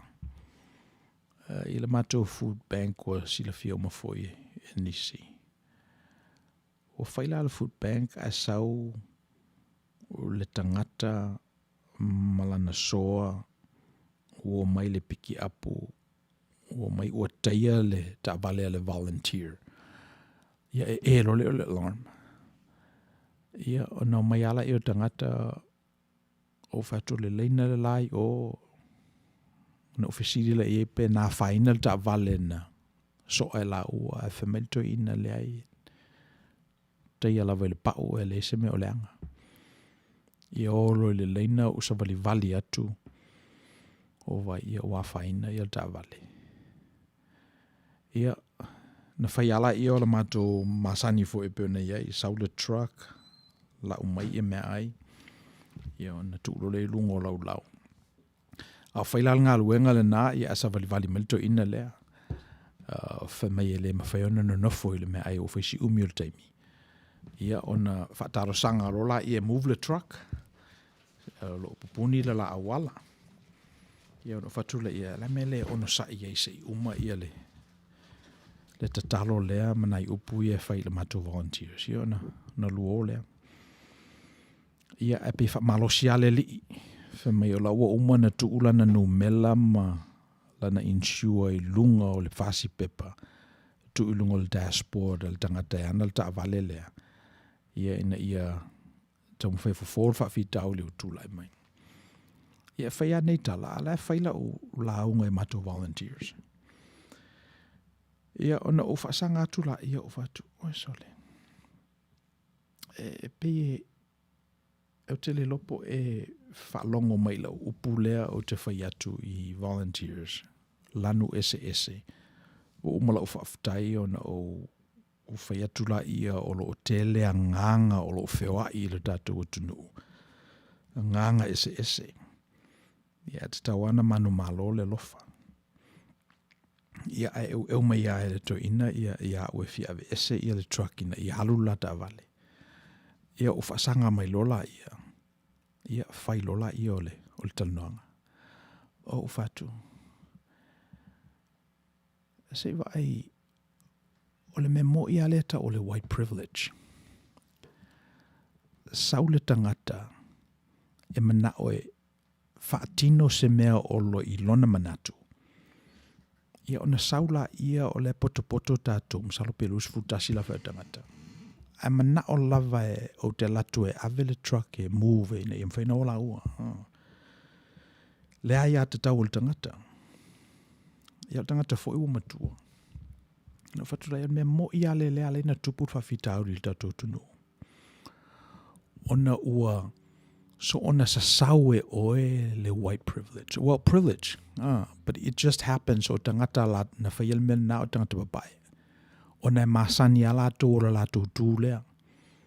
Ti ngana o mai o le vai me o le poto ia le fefe au ma volunteers o le tau te pena se mata upu whalenga ngā awala le whale tino te lele la tufa.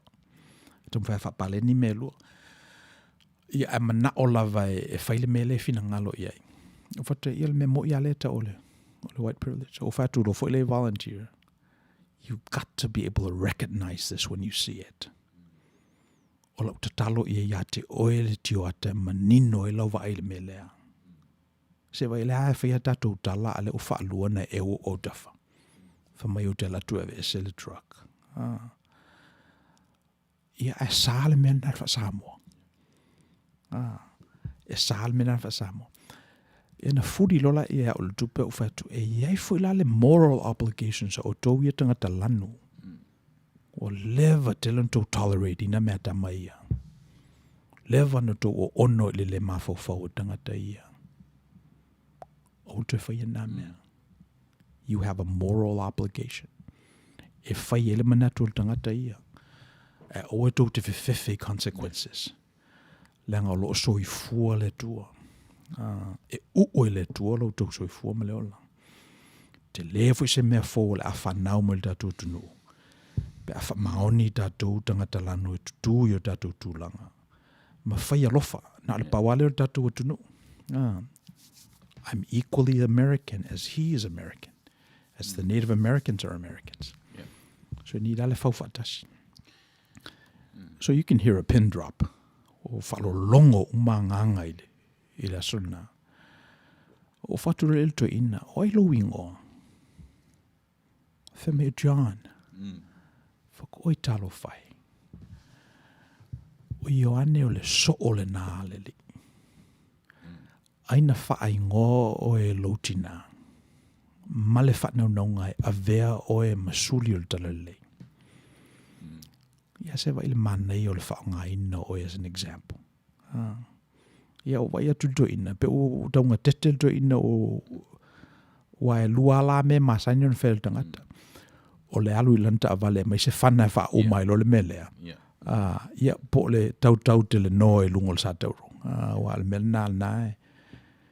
Ina whai ale o lau tala o whai lau wha Samoa whai le to esonu poto me umai ana o inai tātou ia o le tātou uso lea. Whai atua i tala, John. Ile se askengi sa wo e so alta vale le na mai o le tua I. Se ve o le ngole apostolo na te wherua I moe. Ia, no whaturula ia. Ia. O uso ia, o tu whawhine ia. Ia, we're toiling in the vineyard. O mai le te mau aingo le tua tufo il tatu nu. Ia, le whelau e sau o tole nati mo mato I whaftai. Mele la tua tu lava no e te tatalo ai. Ai oe. Ia, whamaistoi ino te le lo tatalo. O whakuia la mato fsosoni atu. Ia, mo ini lo mata. Mafau fau I le tua. Ia wafula sa I muslimi ma tangata ese ia male au hippie vau ia le te tonu se tua. Palangi Hawaii ini tia. Ia o nā wale o tangata whapena I le tua I le me mawhanwhanai ia. Ia ma mātou Samoa ia matei loa lava o le ua pau le tua au mawhomalu. Ia na le ale o se pisa au mātou. Ia no whatu le atian ia whaisau tala I mea olo e langona ina. Ia na whai e whaila e sto ina o ana upu. Ia ina ua umalava o leo to Iesa sana leo whaturei and all of God's people say. Ia mātou amene whatasia lola io o ndau mwhaina. Ia whatalo whalai o whatu John. Ia saula io la momoa ia oe mala uole leina. Awa penale wingo mea. A umarola na utularu ta vale. Ia ona veselole yu hot na luorola ia. O mela o whamtalai tala na e penale winga o mea. Ele I loe John e whao ngā whapeina ele atua ia le mele na tupu. Ia ana le umalava o le tala na ele stofi. O atua mai volunteer te penale kuka les whaleile. Toe umale sto nai o te penale kuka. O whapea o sole. Se wa ila le mele. Ana opala ai lama o le fifia do ina lea mga wai ilo na finangalo. Se manue le otole inati lea. So, o lau te talo la, ia whaati o ataina whapena o mata tō, ina e mawhauna e loa nganga leanga. Ai whaia se me fō, fiti me ia, e te taulava ona e au mai e te tonu, whao ngāle ngō le tua, Yesu Keriso, ia mawhiso soani nei tangata, ia wae pēno whai atu. O le alu, I le ta vale, mai le whana le me e so oma. O wa le winga I o tangata ia, mafuanga le nā lai ona whaatoa le lau ele. Ia a ua le o toe whaia nā mea. It's so much safer now, the country. Wa te mamai tangata, ma ua whana uma, awha peo le nā, wa e whamaile tala. E ova ma le whase lau miliona le awha I o whana I le tunu ule. Le tunu ule nei na o le tōru se lau tōru se fulu miliona le awha o tangata. No winga e tofu a tangata ma whana e tasi ma le awha. Ia o tō tangata, ele eni ala tō la o malosi. So, Tasi le upu tā ua revu a tā ua. Le white privilege. Kasi le tōng whamara manama I tātu tangata. E tā ua le whaswhai tau le ia. Le white privilege. O le le whiangai o tātou ma lea upu. O le pina na tātou kala noa I le upu. E tātou te le o manino I ai lo na whaatinoina. E tangata pe o le refer I le upu. Ane la pe tau manino atu lo tala noina o le tōng tā upu lea. E te tatonua sau whai le system o tangata lea le mea. Ioe. E matua pongi sālava I to ina le melea. O matua te I lava ina ua. Whapupula o na mata. Te loa me whain tātou ta ua o se wha mai le mea. Toi ngā mawhawhaunga ia. Ia. Ia. So, pe o le memo mo, le privilege. O le privilege. Awa alua la I tala a mata o le tunu ule nei. Nala na whau Amerika. Ona ua pule sa wae tangata sa le privilege. Europa. Mafu angana la ina tafe mai nei. Malalato tala. E le whape ina ona whau o le malo nei. i le ni tupu, i le ni ngafa whaau, le a e le ngalue a te le ai. Sa loto tangata uma, e ia te tau, i le ono se tofi, e ono le tu o le tu. O le tangata na teva. Ia. Teva mai ko inga mea. Ioe. Tafi mai o. So le whaila nao le tunu unei. Ia o mai fo i tangata Europa peina mua mai. O mai lo lava alu male ato. Ia e ngalo e lai ala to. Ia upo le whaavai o le tunu unei. Umantu. Ia me lana e le civil rights movement i le awhiwa se lau ono sefuru. Na ana o mai e ia tangata uli me whamaisole. O mātou fo e lalo whamalmalunga na e fo e mātou wai a te tau. So it's tauna a mai so mātou tofi. A mai sa mātou papa whalau. O le te talo lava la, ia lava. Ia lava ia papa whalau e tofu whalau a uma ia tangata. Ia, awa mele o tula i menei. Ia e lava, o le sile economy a pito sili ona te le lerlaki. Ia pangale pese i na le whātangata lai ua.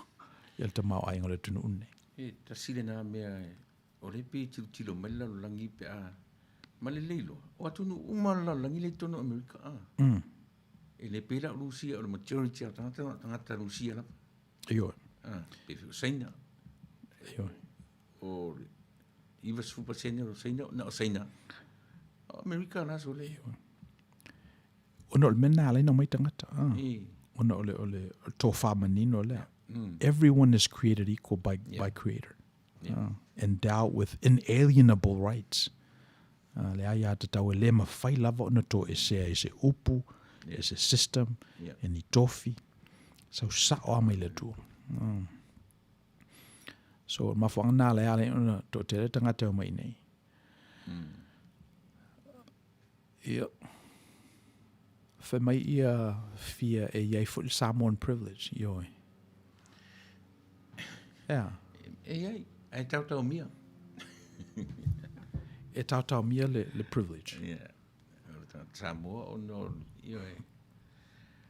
Mele tau na vai lunga. Ton fa masani e tatu tangata le meo le tūlai mai. Well, ioi.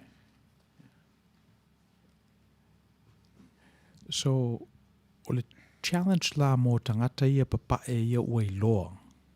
Le wha le tonu fo i o me ia. E mwhaiona ona wha le tonu le tunu i le wha o ngā se o le privilege lea. O tangata papa e la o lato ilo o wha o ngā. O wha o ngā lo lato privilege. E so soani tangata lanu, tangata mātitiva, tangata ngā se ngasea, tangata mamai.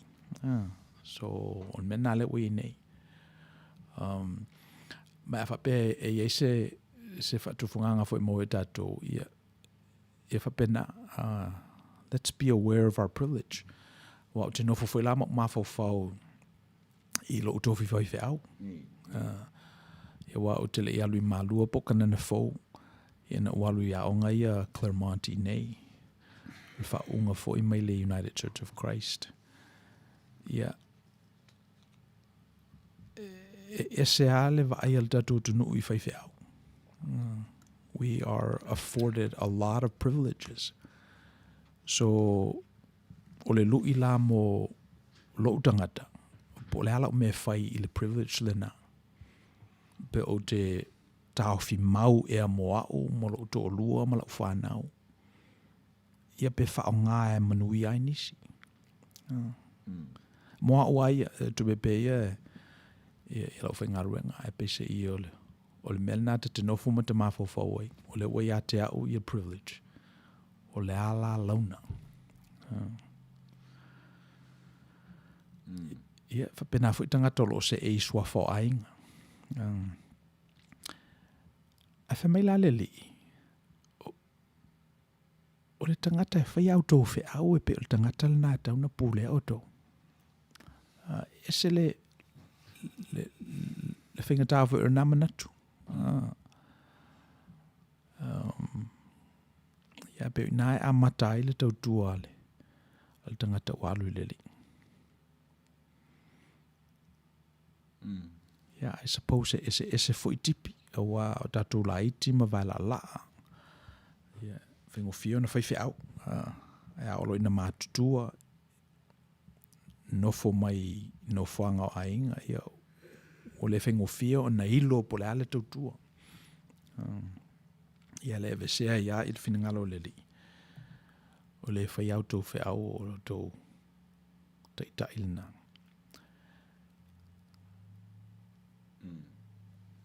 Okay, let's see. Let's do a current event. E pe o le mele na o whaitau il vaso o mawai. Le mele le o tupu i le stock le o le game stock. E te sila fia le mele o tupu i stocks ia. Ia tonu ele maho fau telefo ia tatou o whafonga. E masani o na o ta ua le whaongaina o le tala Amerika as a reserve currency, le lolangi au au. Ai pawala le lona, na amana na o ale Federal Reserve e print tala. Ia o na whaia iala ia. Le walata nei le 5 trillion le au whai o tala fau na ngaosi ma whau ma tu il marketi. Tanu mai le amatanga o le pandemic. O le economy lava la Amerika na o le tolu trillion. So lana ia le na malosi. Ia a pera le economy a tolu trillion a whau i tonu le 5 trillion i le tausanga. Ia e ele me tupu i paipana e papa. So o le manifestation la o paipa pe a papa o le inflation. O le papa falao a sa tala. Ia le ufa tala nei ma wala ala ai le fitu tala. Ma o le amatona tangata ia le soifuanga. E le ngata le ata ato e ana le tala. E talo whaina ia tunu uia whaonga le tala Amerika as a reserve currency. O le mela na sa wele milkshake theory.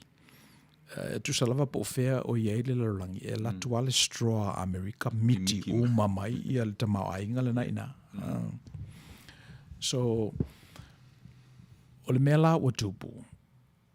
Ua fesili nei la tangata. O fea la le mele walu ne e tala ia. Wala o sau le economy. Mo stimulus checks a tangata. O le e lupe isi stimulus checks talu na malo Joe Biden. Ia le ngata fo na e pe ele manatu ia tunu o le lalolangi. O te tawana no mai ni tupe. E fo ia alfa fitau li lea. Ma o tele fo lava tunu o la to fai mena. So o le biggest money center ia nei America. Ia ona fisiri o fela o alu ia tupe ia. Well, o le data point la, company le le game stock. Vaso lawa mavai. Famina also le value o le game stock ma le ona sfuru valuta la le share. Le fase lau valu se furuta la le share. Within 5 days. Ia e tele ala lave o le mea, o le winga lau tala, mo i la tau te sila fia le meta o le game stock. O le company le a retail outlet. E te alatu ilo lato fale o loa rent mai e lau video game. O teenagers e whaian mena, ai ta aloi, o e le e ao ngai se whi au se ainga. Ai pawala tau me whai, ta aloi ta longa ia. Na ola i le GameStop, rent mai e ia games o mai ta aloi le fale. Talu ala le pandemic, all retail o online uma. So o te le ala ina malo ai Amazon ma lato. Na pa ua i ala i o le share i lalo. Famile vanga e luta ala le share. A watu ne la tupe o tau sueni ni nofuanga e nofoi. Maua lola i o le share lea. A vai atua o la short. E traders i le share lea. O le wingo le tala na ua borrow e la tau shares i le tau mawalunga. ma le wha moe to e wha tau mai i le te mea o pa ui lalo. So o pa ua la le value share nei le lua tala. O atu lota meiti nei wha mai kawhewhe. Let's squeeze your hedge funds ia. Ia wha tau loe le vaenga. Ia le share. Ai le ro pe ale lunga wan mela tupu pe I lunga le value le share ala sure te o le sfutala. E vala au mai le bank. So le fa tumul es esengal na. Ale fa tumul es esengal na. Ona matou fa ta wina la I o shares nana borrow e oto. E fa tumul. E fa tau la fa tau mawalunga. Ale sure na sure te le vanga le se fulutala. Mal fa mo pa u la le lua polto. Ele ngatala na ia charge le vanga ia le interest rate. So ele lava le forensics o le mea. Ape o le manu lau ti ma le tofa manino o lo oitua. Wa tele tupe. Wa so ona ta fai e ta maiti nei ia tupe. Wa so ona faalu I tau o nei mea. Ele ingi worth. It's a bankrupt. Eventually it'll be bankrupt. A wala la na fai ta mitin me nei. Ona o va aia tu I hedge funds ma tangata ia ta o le elite. O lo faila la tu tonga fiti I le company lea. O le ala tonga fiti. O le tonga fiti e lend ia e borrow shares I le se furu. A tu e fatau mai I le lua. Ia o le senga la o le valuta la. Fatele I le miliona ma le miliona o shares ia short la tu. Ia. O le la ma wai la tu selen. Ia o I lolo la ta meti ia le melea. Fa mai u kawhewhe. Tato wola pomu le fale o vanga lea. O le mea na lena ve vesi Wall Street. Ma fatua ai ia le Federal Reserve. Fase furu toru biliona na lucia company ale tasi Melvin Capital. Ina o squeeze e tama ia le mea. Ina o sell le banks ia, o fatau e banks ia shares e tau mawalunga. E fatumu e la tu shorti lea. So, whamatalaina laltala na ona o isi nā sa o me fai pe a tele tupe. Ele loe tangata po a me fai seleni. Ele ngata na ale ai se value o le seleni.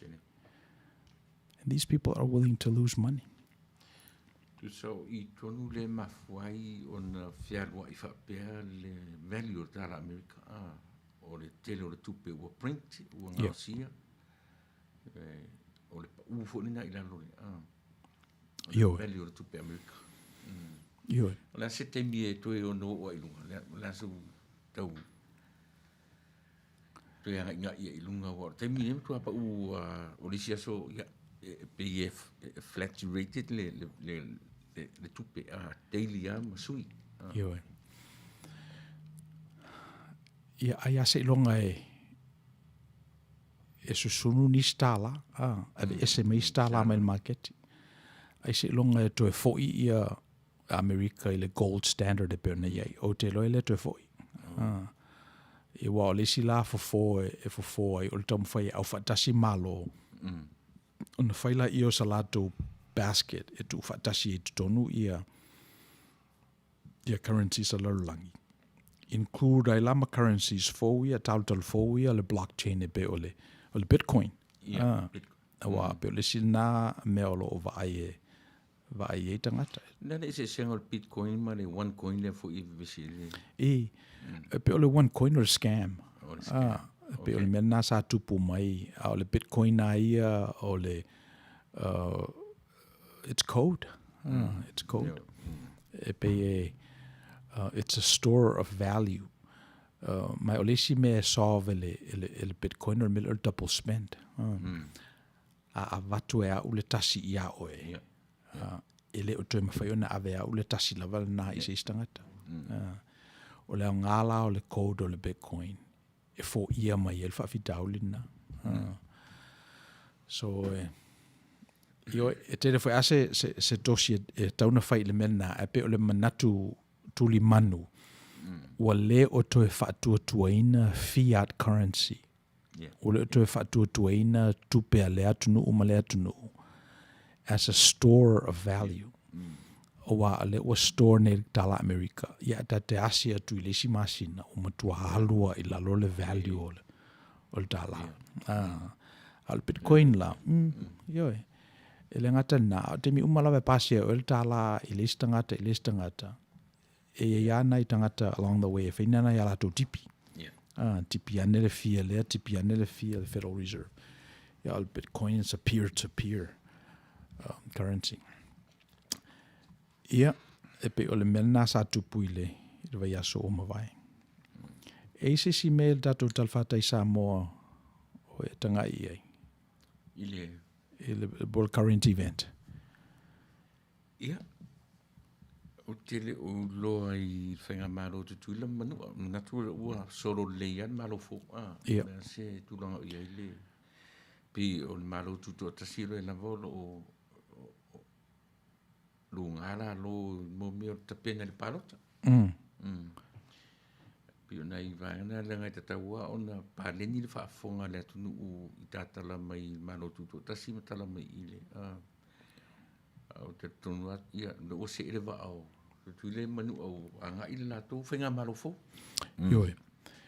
Yo, o vaso la wa la songa fua o vaso nei na luele va mua lava salope se lau lima suku montu pula fa o tangata sa fa aunu ua i nei mo to sanga yo na le va mua i la songa fua tuila ina fo maua ia moli mau fia o le motu ina o tonu o to la tangata leva le te ato tau sanga o nisi nei ia waturo lava yo fuila ia ile filtel malo e quarantine ai mo le sis food faso yo na fato ata pele yo la to wainga ole issue la tamai nei le anga i mai le malo tutu o tasi ole le malama o tangata i le fata oto ina le CCP le Chinese Communist Party le lato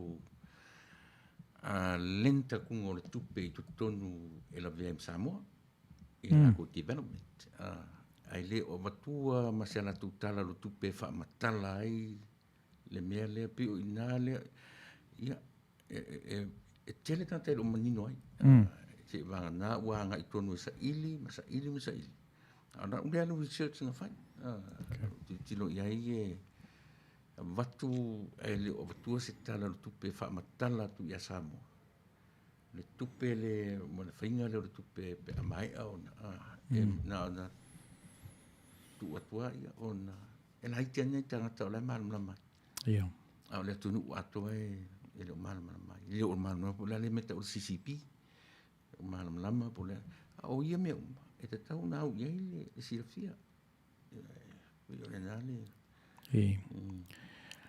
a uno folama ma map that sentiment to tono o America ia e fu le fa penai le tunu nei o leva pe lava ona o le ruling class ia te mau ainga mal fainga o tu la fono at the expense na tangata i lalo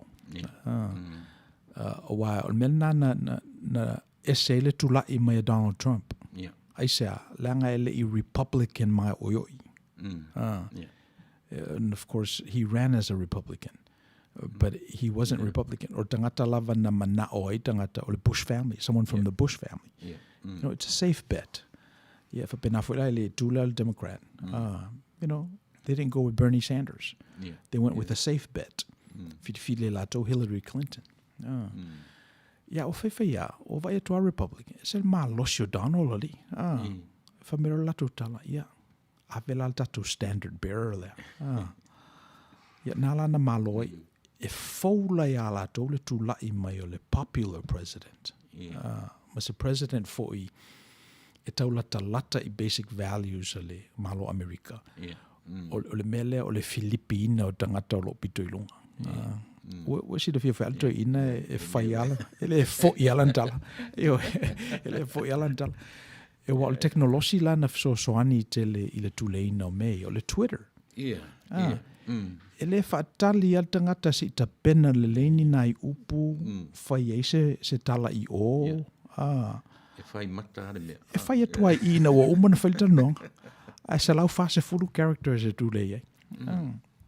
So e pe o le mele na mawa e ai ia le to ina leo Donald Trump. Mai na popole ia le Democrat and the Republicans.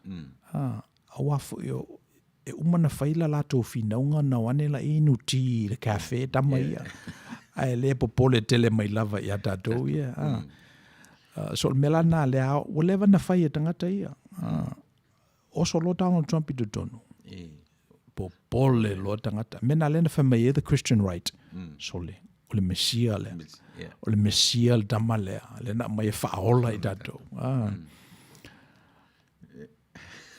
No whapena, so le winga la utala, I mena tutupu I lo tatou malo I Samoa. E mawhawhana map up I me te tele. Mai te le la valale o onga le ua maua nei. O le ua I loa nei e tangata Amerika. Ele tangata I Washington DC, ma Sacramento, ele representing na tatou. So le ala o lo fau mali e tangata, the popular. Ia ni nofoanga fōu e whaato o toa ina ele manuia le tua molato. O le whateita inga pito siri leo na o na lata mai o le mele tupu le GameStop. GameStop. Wawa mai ne lata ngata, you know, Robin Hood. Rob from the rich and give to the poor. O le nai pese I ia. Ele whengofia so le nile. Ele whengofia. Ele whengofia. Awai o le mea lai e se tātou I Samoa ma tātou I Amerika. O Amerika le tunu te le. Tunu te le. E sawa ia le lafia lisi. E sawa ia le lafia lisi. O tātou I Samoa. E wha ai te whaitala wafo e o le vau. E le titi le motu. E oe. Ele ato se minuti o ilo uma malo mana ele ia pio nei vaenga na o le tutilo na ia Samoa ma o pio le ua tulanga le tutila ia manu o le ua se la tu sa fainga malo pio le lo po le se sila ia pifula le ia tunu uma va ai ia tangata ia o le harturanga o iai le impeachment o tam whaia ia tupu pele mea. Ia. Ioi. E pe o le mena le o lo tam whai. Wa pe no whai atu o Trump e SCA ia Trump nei lo plestene mua. Wa o le mea la na tupu I le lii. Ina ua whaasa tauro le lii. Na manatua tamai the elites. Yo la umai. O la umai. Ya te o ngale mule mulme. Tolu aso nta tia ile li va me o lava lea. O lava lea se ale a fau le malo ese mene lo malo lea. O mela na ese yale unique o le tūlanga o lotu mai kale si le tunu unei. Ai se a langa e pui le Constitution. E fe malu ai, ai le fe ai ai. E pe o le distinction na tato. So, ai e pe lava lalo manatu. A fa pe a fa le tonu tato e kale sia, tangata fa tutua, e ma fai lava ona se elfina ngalo le tua. Ia oni tātou manatu o le tātou palwhengai ma le tua o se mea mau. Tau an tātou ngā lulue. Tau ana la langalo tātou whatutua I le whewhe malanga tete. Ioi. Ia wai ei fo ila nisi tāpua inga ma nisi la tātou nunga ma le whaalinga. Tilo po lea. O la tātou tauwhi le mwhentua se mea ma Amerika. According to the Revelation. Ile la tu fo I tilo ia ima. Ilale tule. Ile le pei o le empire o le ingi Amerika le marusianga. Pe na le la tu va I tu si o falinga. Ia ele o sapai ele tuspa ele mena and also world history. Well the history ayo tangata every nation has 100% failure. O malo umala vole lolangi le nei, fa umatia uma. Ia, tātou vai fo ia i le nu o le atua e a fua mai e kupito. Ia, o le nana, o mai a Roma, o mai Peritani, ia le wa i, o le mea manino fo ila. E o no, sisi, vai ngalona. Ioi. Pe a fai pe tu mau pe Amerika i le whatamala o na taita. Ioi. Ia, pe o le mea nā laina pipi ia tātou i le atua. Tātou sa iri lava pale alo na finangalo. Ia on tātou sāwa vali e lea.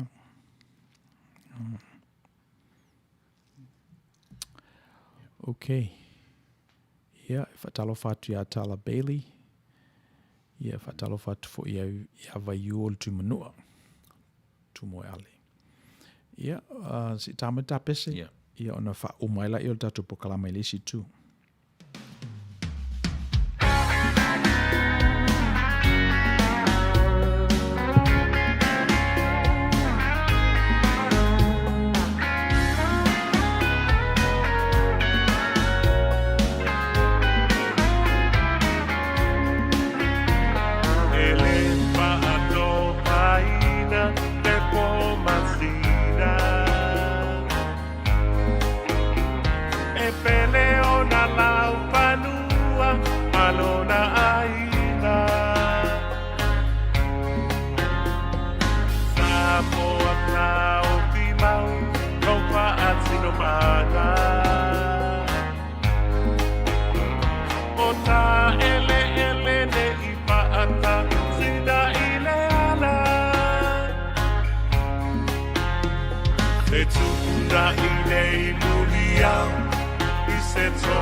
Olona malo, that's how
we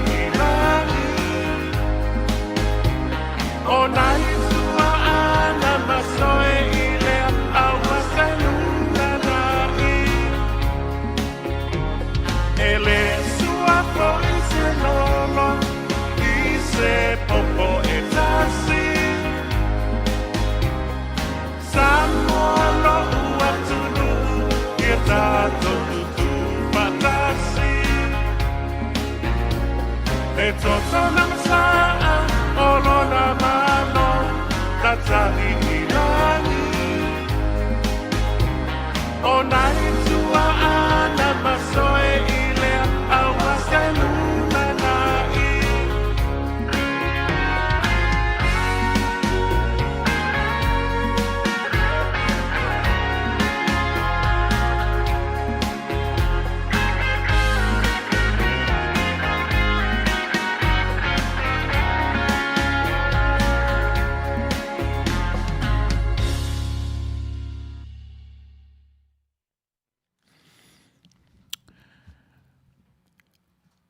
So, o le sila mele o te maita wina i le o langa fui i nei. Au wa ai company e pe o le Airbnb, Uber, Lyft. E pe se i o lo o, let's say o ia pe violate te company na ia mea e masani e tātou, me o lo mawhana whanaina le nofo le tangata i le lalolangi nei. So whate te inga e te le mawhai ona e alu le whale o le istangata. Pe ia to le Airbnb e whapena le winga o le pisinisi le na. E le mawhai ona e oso i le ta vale o istangata e te le iloa. Ia o le Uber ma le Lyft e pese i e whaatanga i la tau i a mea na. O lea fo ila ua tu la i mai company e whaia le hospitality, but ia te le o nina i la toni hotels. Ma company e whaia la tau ta avale. Ia e le o ninga i la tau ia ni cabs. Wa le Uber e o na o la ta avale. Na le e ta leiva mo tangata ia. So it's a very subtle distinction. O me o malava e tu whaatasia le o la whaaitete soifua langi maina o le tangata. O le ua assault umanei e company fowia. A tatou wa aine fo ila iai i le company o le Venmo, PayPal, Sell. O lea ua mawhaia i e le tangata o na whērua malana telefoni. And using a technology called the API, e mawhai ona hook lana telefoni i sana account o lo i tonu o le Federal Reserve System. That's guided by the KYP, know your client, know your person. So if penale, if o tala e pe o me fo me ale o tula i mai nei. Ale o mawhai o na lava se teimi e whale i ai le au whai manatu, critique, le au theologians ma. Ia te fōua company e le a toa se lua se futausanga o company. Ia ale ua folai ia medallions ma taxi cab drivers. Lea ua feotia ia hotels. So me le ua tupu i le Matoa City. Sara si la fia. E toru le leia hotels na whaatau e le Matoa City. Ia o change le lei o le Holiday Inn, pardon me, e le Holiday Inn o le Best Western. Ma le Motel 6 o whaatau ele le city ia hotels ona o le ina lato pisinisi a o e tu oi homeless tu oi homeless ia ele mate ia e le ngā luenga le Airbnb na whai i hotels ia le o whape i nai le o folai ona o le mawhai e company on compete ma whale o ainga ia tau ngō fie, e le ina lato overhead, e le uni ne lato tangata whai ngā ruenga, it's an extra bedroom. So o le mea lau o whamtalei nai, ona e base i o ua tele lava le vulnerability o le tangata. Ai pangale le o iloa e ia. Wa le mea lava na le na lai ona pese ina tua ia ona ngasala tangata, ona ai tangata, because there were consequences. There were consequences. But now there's really no consequence. I le oso i ta avale o le tangata e tele masani ai. O le nofo i le fale o le ainga e tele iloa. E se mene lo falta tali malo ma taxi cab. Ia, ma le whaongaina fo i lava o le amai o le tupe mai lesi Venmo account. E au noa ma le iloa e le fale tupe le tangata. Wai, e le mawhai o ena te tala se account.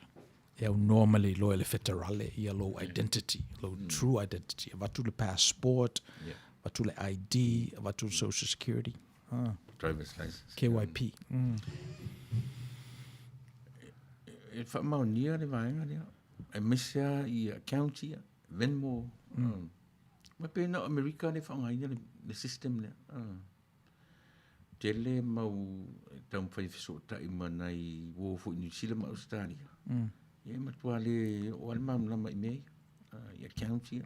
Se vanga le Western Union. Ia maisi ko i ngā wala e whainga whai le afo. Le pe avea i o tupe. A o account la ia pe ona e talano mai. Ia. Ai le pera le manino o na winga ele i o i ai le talanoina. O mea nei whiangai manini tunu. O loo popole legacy institutions. E te tala le ava noa i mei i fafo. Okay. E leo whapea e leo malo loa e leo whai business i wa vaila whatete inga i le Facebook. Na whaila lato polo ketia ta o le Libra. E mawhai ei ona, and this is cryptocurrency, e mawhai ei ona wire mai le tupe mai leisi tu o le larolangi, e au noa ma se teimi tele alu, e au noa ma se tupe tele tutongi, e pe ona iele Western Union. E tu leia tuala la tu project na ia pe e teia mai whaelele legacy pieces ia. Fa me se vail na me se pe o sa o mena na alu e tupe drugs me fa pena. Le tu leila na o tele o lope fa maoni. Le tu leila na po lo o tu leia tangata e a whaina la lato whata manu pe a alao e lato mea. Waile ngata la Amerika, ia Britania. Wa le SWIFT system le sa whaongai banks. Tele o le friction na i le mena. A sa ule tupe mai Long Beach anga i Samoa, e alu momo i New York. Sa wailola i le SWIFT system alu ina. Po whiwala mea sero lai mea Samoa. Ia ona whato apa ua ilola i le motu. A whape e tau lau o le wha moe o Facebook. O le lau suida lato o le ututa ua le Libra. A pe ua iele ngua fau le na le vaenga. Le money transfer. Ia le money transfer. Nā lala alu le messenger. Oi ai? Ia. Ui rau tau whaangaina le messenger transfer Ia tupe. Currency, ia. Ia. So nā la ua beta test le vaenga mai o le mela nā le poleanga i e whale tupe ia. Ia, ia. Wai a whapela e alu whapena le seleni ma le value. Ia. O le ala leo ngā lato. La o me te me te puni e whale tupe. O le au tato vai nea iai. O le uto e te tala ni tellers. O ato tangata o le ATM. Pio nei mea ia pi whaatau wa are vai. Ia. E mutua te le ale a whaina pe ale mani no maramna mai. Te le. Te le. Awa o le melana leo lo o le whintatu tala noa makena i ono ino i nei. Mena le a lai ona wharu whesasi le tunu ule nei. Pe au mai Edward Snowden se taisa na sua ma ave i le whaaloalo ma le whaatu e o nola na mele na whai. Pe a mai ave whapupui ave loka. O le mena leo lo whai e nei le whinau. Ai te le fo si sao sinari. Awa ana le ai fo ila na ia. Sia na ia e le malama le to tiro tangata.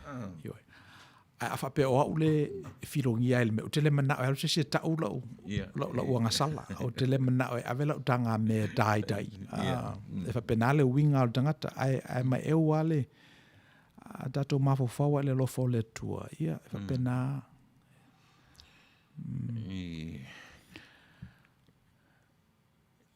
e te lera whainga o whartupe la rangi mea ni o nei i nga ngai mea i county ta vai nei mea i te ato futa mai titi tara vauso le marana Venmo o le Cash App o le Cell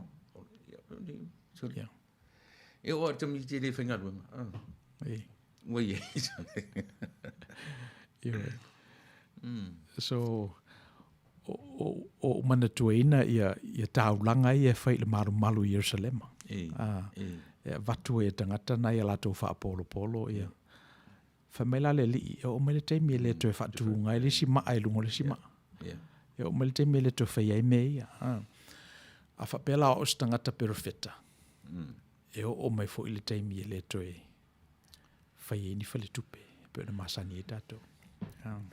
Ta sile vanga tau na yere te mi le tatara noa i le tele o platforms te tele la langi nei le fu lau tatara noa i mea i o bank account i account SSC e a fua tua le atunu nei sole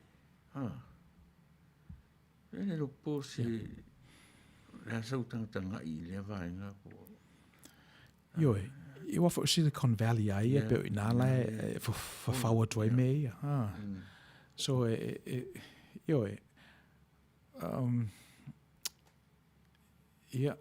mean falese is singa tele o le creativity ma le lango le ulu fa penale le wingo le tu a tasio le tupe e lo manatu le afa ngata I el tatu proklama le fo o ta mai el taimi vel ne ava no molte le tuelo fa ftai tatu o tunu saila tatu guest na tapena mone ia ai o le ftoi taimi ia e ale manatu e saunia fo ele tua ia lo manai tatu te fatasi ai tal normal tatu malo ia le taimi le nei afa befo we se pati o sala ia po se fala foi o pa o papa ia fa mangalo mele o ona ia manuia tele fa salonga fa saunga tatu tunu il ne fiafi o lo to ono Misipouena Tagaloa ma ia Outou Manuia